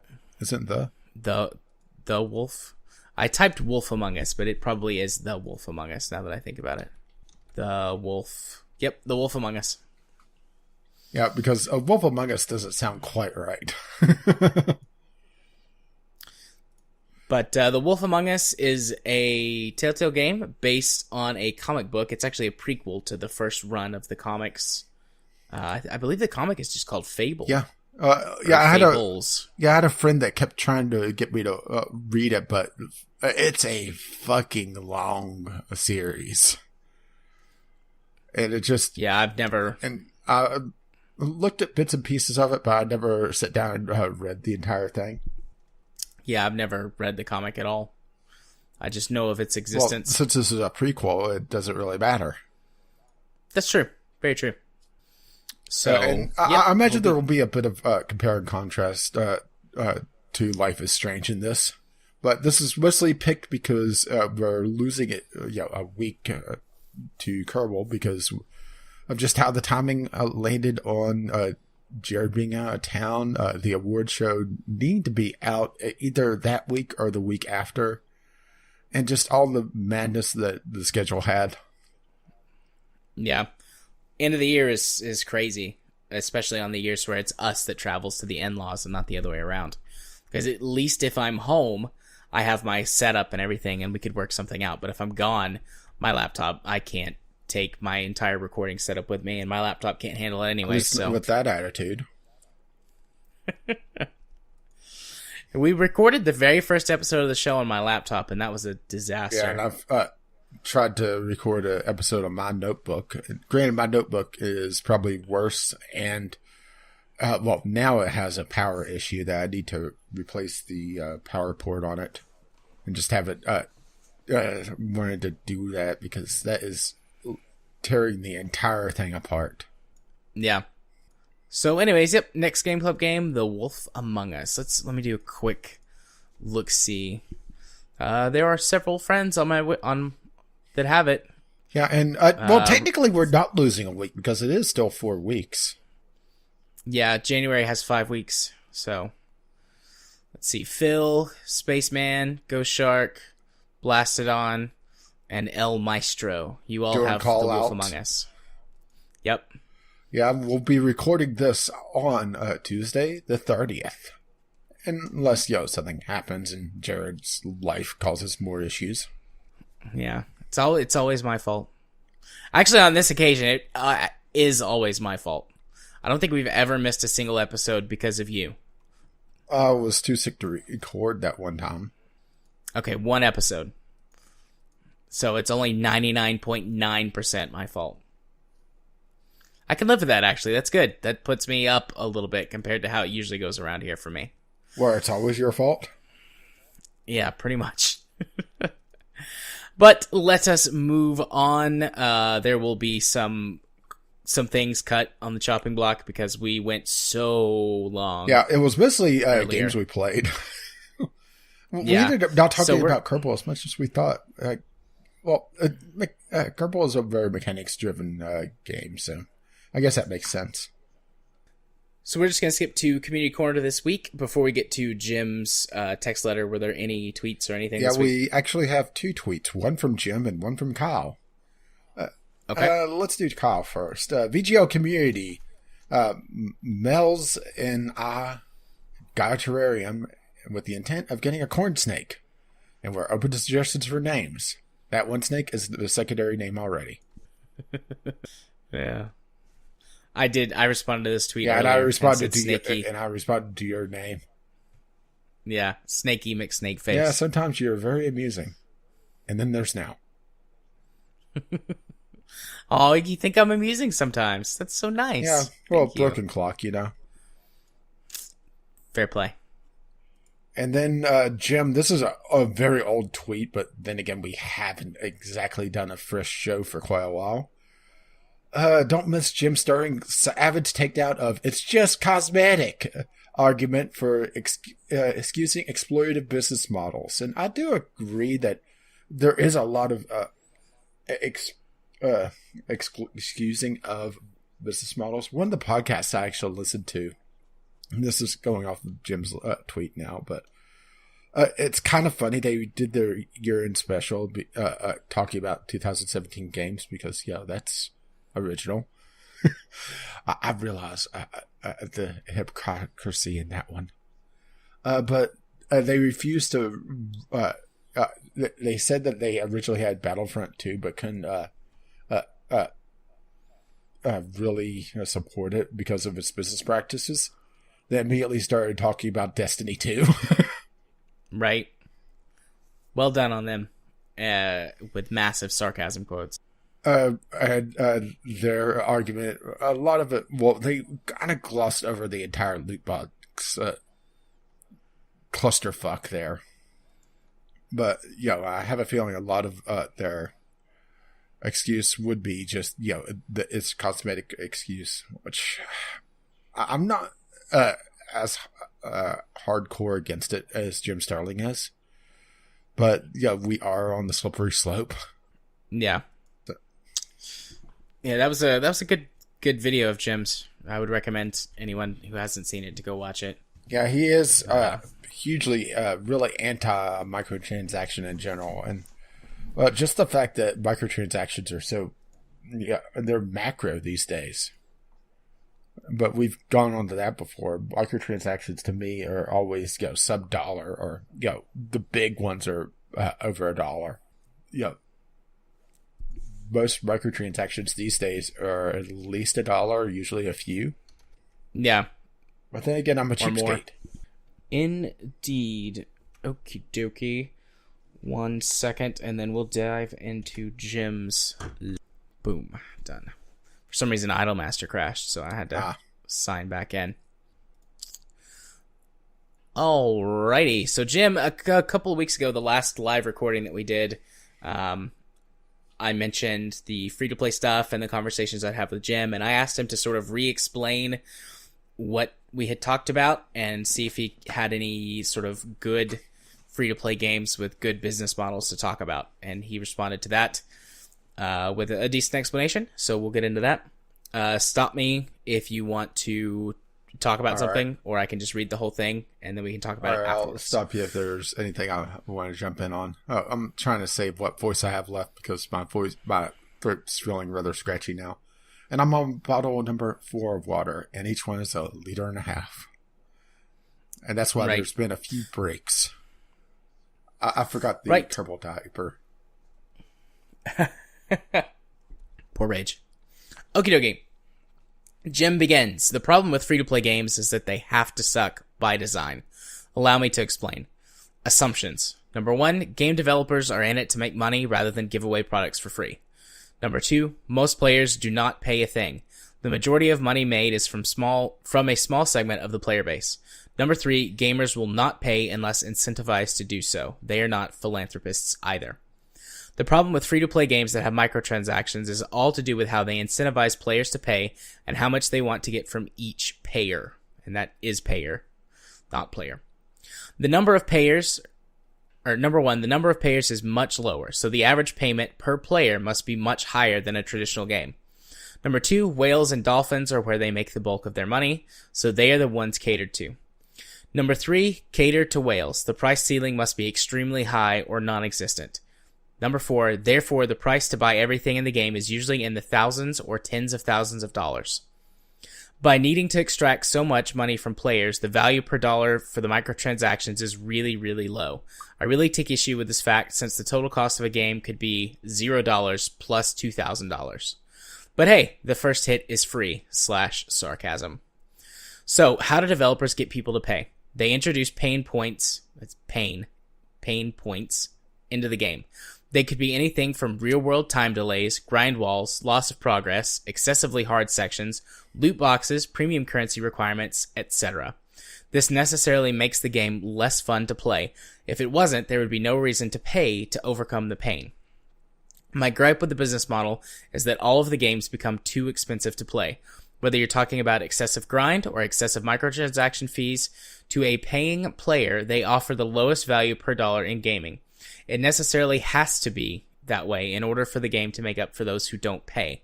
So how can someone enjoy free-to-play games? What free-to-play games typically do is gradually increase the amount of pain over time. They have to have a good starting experience because players will quit right away if they hit paywalls immediately. If you play the beginning of a game and quit when it becomes bullshit, you can definitely have fun. However, it does leave most of the game unplayed, assuming you don't have crazy money or an insane tolerance for grind. I'm not willing to give them a free pass on that. A game that you realistically can't play the majority of is not a good game. To answer the question posed in the podcast, what free-to-play games do I consider good? I honestly couldn't think of a single example. Sure, there are games like Crossout, World of Warships, War Thunder, and Robocraft that I had fun playing, but they all started to suck once I got far enough in that the screws really started turning. However, I did eventually realize that there are two classes of free-to-play games that can actually be good. The first is ad-supported games, provided the ads aren't too crazy. The second is probably the most fair and reasonable way of implementing free-to-play: shareware. Shareware solves most of the problems with the business. The player gets a good chunk of the game for free, which also acts like a demo. It removes the need to purchase up front, which is what discourages people from trying full-price games. It also gives the player a chance to simply buy the entire game in one go for a fair price, rather than being milked and bilked? Never heard of that word before. For thousands of dollars. The game developers also don't have to make the games less fun to play to encourage spending. Regards, Jim. Thanks, Jimmy Jam, for that concise, well-worded piece. Bilk. Informal. Verb. Past tense. Bilked. Past participle. Bilked. Obtain or withhold money from someone by deceit or without justification, cheat, or defraud. That is an excellent word, Jimmy Jam. I think I'm going to find ways to incorporate that into my everyday vocabulary. Anyways, yes, that is an excellent and concise explanation. I mean, it's hard to really argue against that, really. Maybe I'm more forgiving on free-to-play because I tend to not sit down and marathon games most of the time. So something like Warframe, where it has its paywalls, essentially, the crafting delays, leveling up stuff, that sort of thing. It's good for me to jump in and jump out of. But I know for you that would be Euro Truck, American Truck Sim, farming sim, that sort of thing for Gem specifically. It's just different strokes for different folks. Yeah. And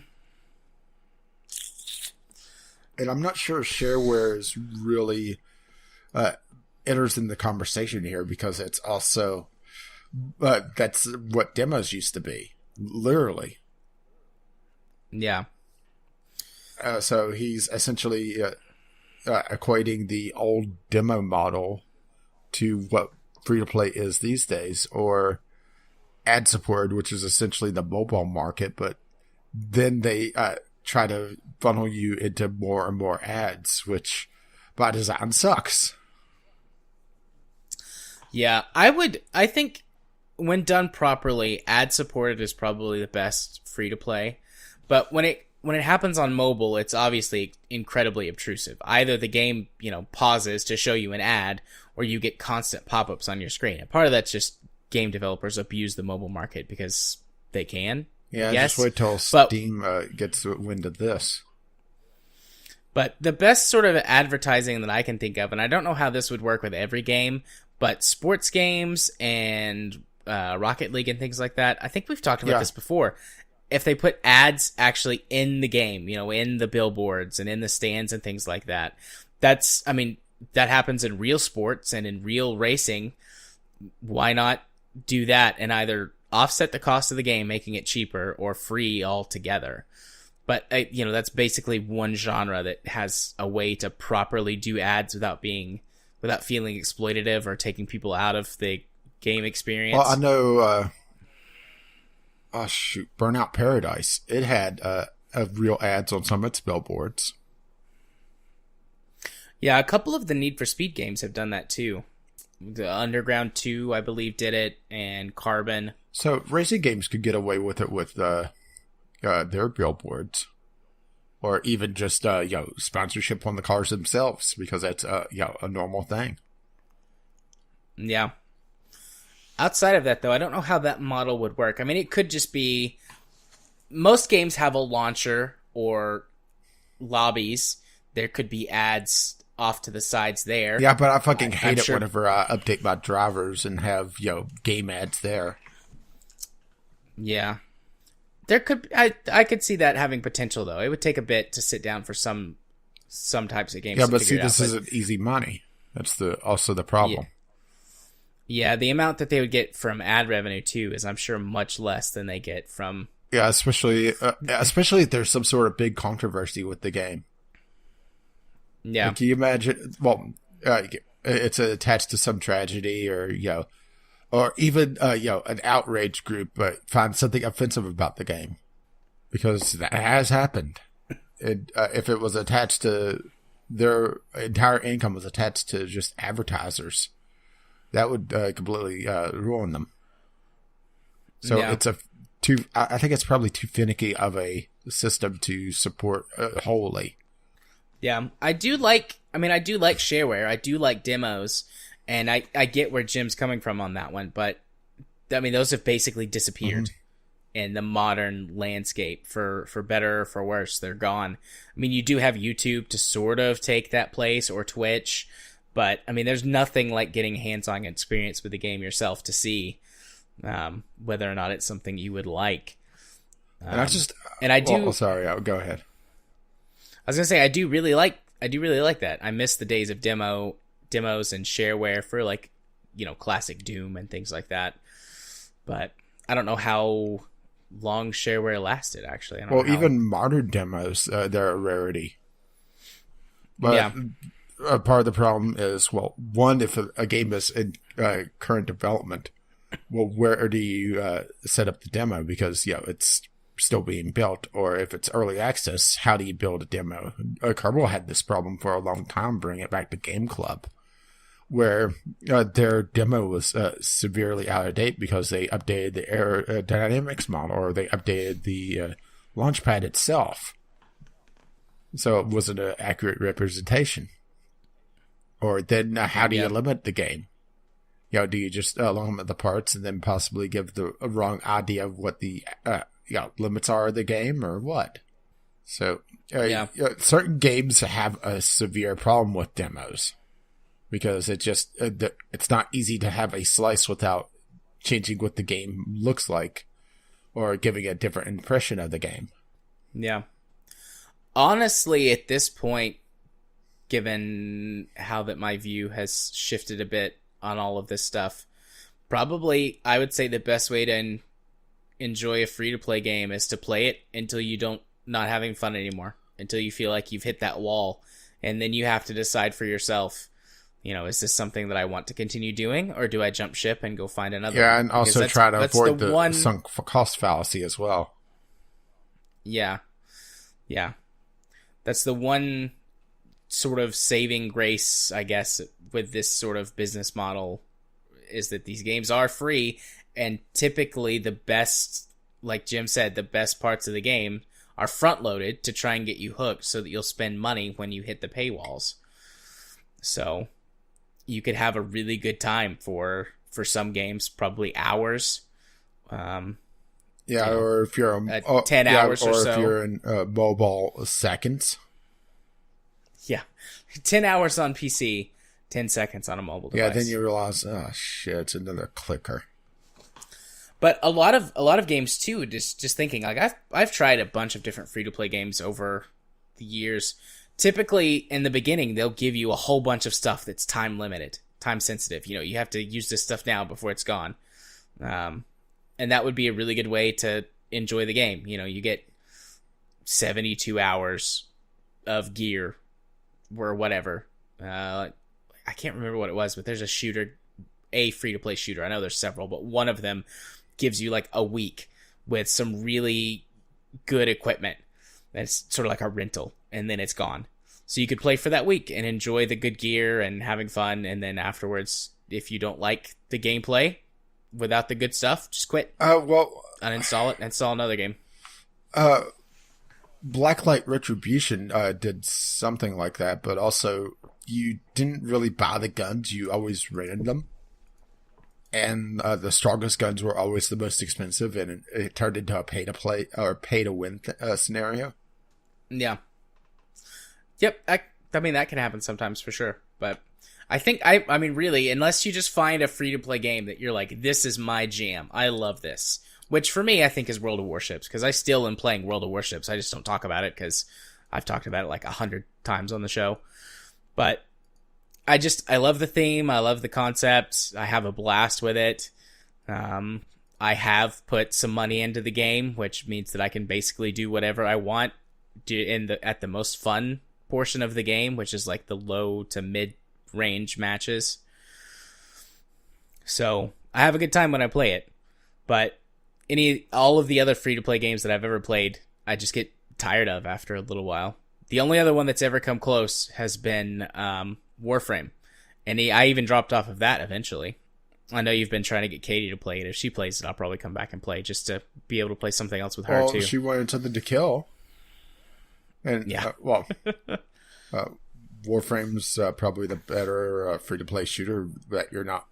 A matter of fact, it's one of the few PvE free-to-play shooters I can think of that's free-to-play. You usually don't run into player versus environment. It's always PvP. And it would give her the perfect opportunity to learn how to play a shooter on PC. Yeah. So, anyways, I mean, I think Jim's on to the right idea. Unless you just find something that fits your personal taste, which it's your money, it's your time. If you like it, good for you. I'm happy that you have a game that you can enjoy. But if you don't want to invest tons of money or tons of time in something, try out a free-to-play game, play it for the first portion that's designed to get you hooked, and then have the self-control to walk away. Like you said earlier, Rage, don't get hooked, or, don't buy into the sunk cost fallacy. Just enjoy it while you have it, and then when it's not fun anymore, stop. You have nothing, you've got no money spent, you haven't wasted any time because you were enjoying your time playing, so that was time well spent, and no money spent at all. And then just move on to something else. Yeah, I would say free-to-play MMOs may not be a bad one to get into to try for the early stuff. They're usually front-loaded with some pretty good content. Yeah, and usually if you're going to play an MMO solo, once you hit sort of the end game, it's no fun anyways. And most of the time I play MMO solo. Yeah, and I had a thought while you were reading Jim's letter that I have to share. All right, so people that pay in to a lot to a game are called whales, and small ones are called dolphins, and ones that barely put in anything are minnows. I had a idea for the completely free-to-play player. Plankton. Yeah, because oftentimes... They feed the whales. Yeah, the games are designed in such a way that, they feed the whales so that they can enjoy their power fantasy or whatever from spending so much money and or time. Yeah, and usually the minnows and the dolphins are the ones fighting it out. Yeah. And occasionally the plankton get caught in the crossfire. And, if you're eating minnows, I imagine that you get a few plankton in your meal as well. Yeah. Hey, that was random thought that I thought of during that. But then again, I am slightly tired and coming down with something, so random thoughts abound. And if you wish to share your random thoughts, you can send them to vglpodcast@gmail.com or tweet them VGLpodcast on the Twitter. Indeed. And given the fact that we have gone quite a bit longer than we intended to, and that Rage is losing his voice, we're just going to go ahead and skip Discovery Cube. Yeah, and also question, and just go immediately to the outro where you go first. Indeed. So over the holidays, I was busy and didn't get anything done. Although talking about KSP and stuff has made me think that I'm going to take the archive, because I believe I downloaded an archive of the RSS feed and put all of that stuff on my YouTube channel in it, just like a separate playlist, ad-free, so that anyone who wants to go and listen to the old episodes and doesn't want to try and dig through the Internet Archive or anything like that can just go find them easily. Yeah, the problem is that I'll just do they didn't do proper numbering at all on the file name, so I would have to sit down whenever I created the archive. I had to listen to every single one, and I was not wanting to put in that much effort. Yeah. I mean, I don't put in very much effort in things most of the time, but I'll just put it so it's easy to find. Otherwise, there's nothing on my channel right now. I'm getting back in the swing of things from the holidays. I actually saw clients today, so... Wait. For the first time in You're a actually couple of doing weeks. something? Yeah, I'm doing stuff. I feel like we need to alert the press. Making that money again.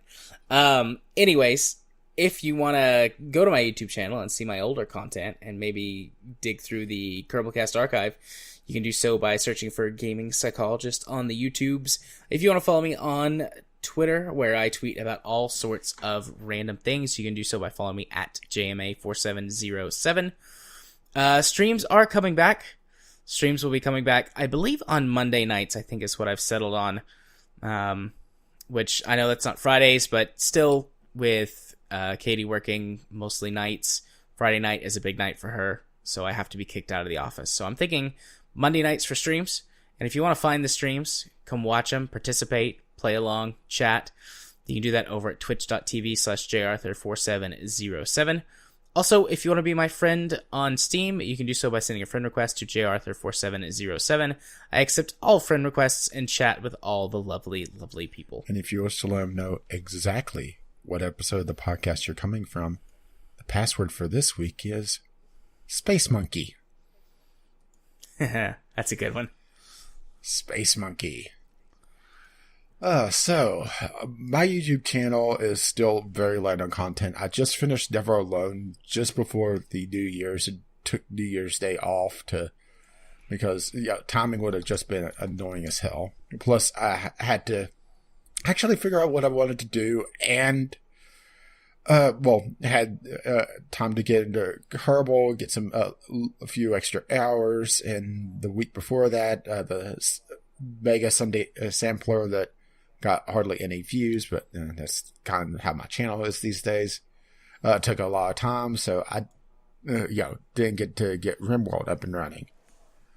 So plans are, assuming my voice isn't completely gone tomorrow, record Civ, if not set it up to go over the weekend and start next week.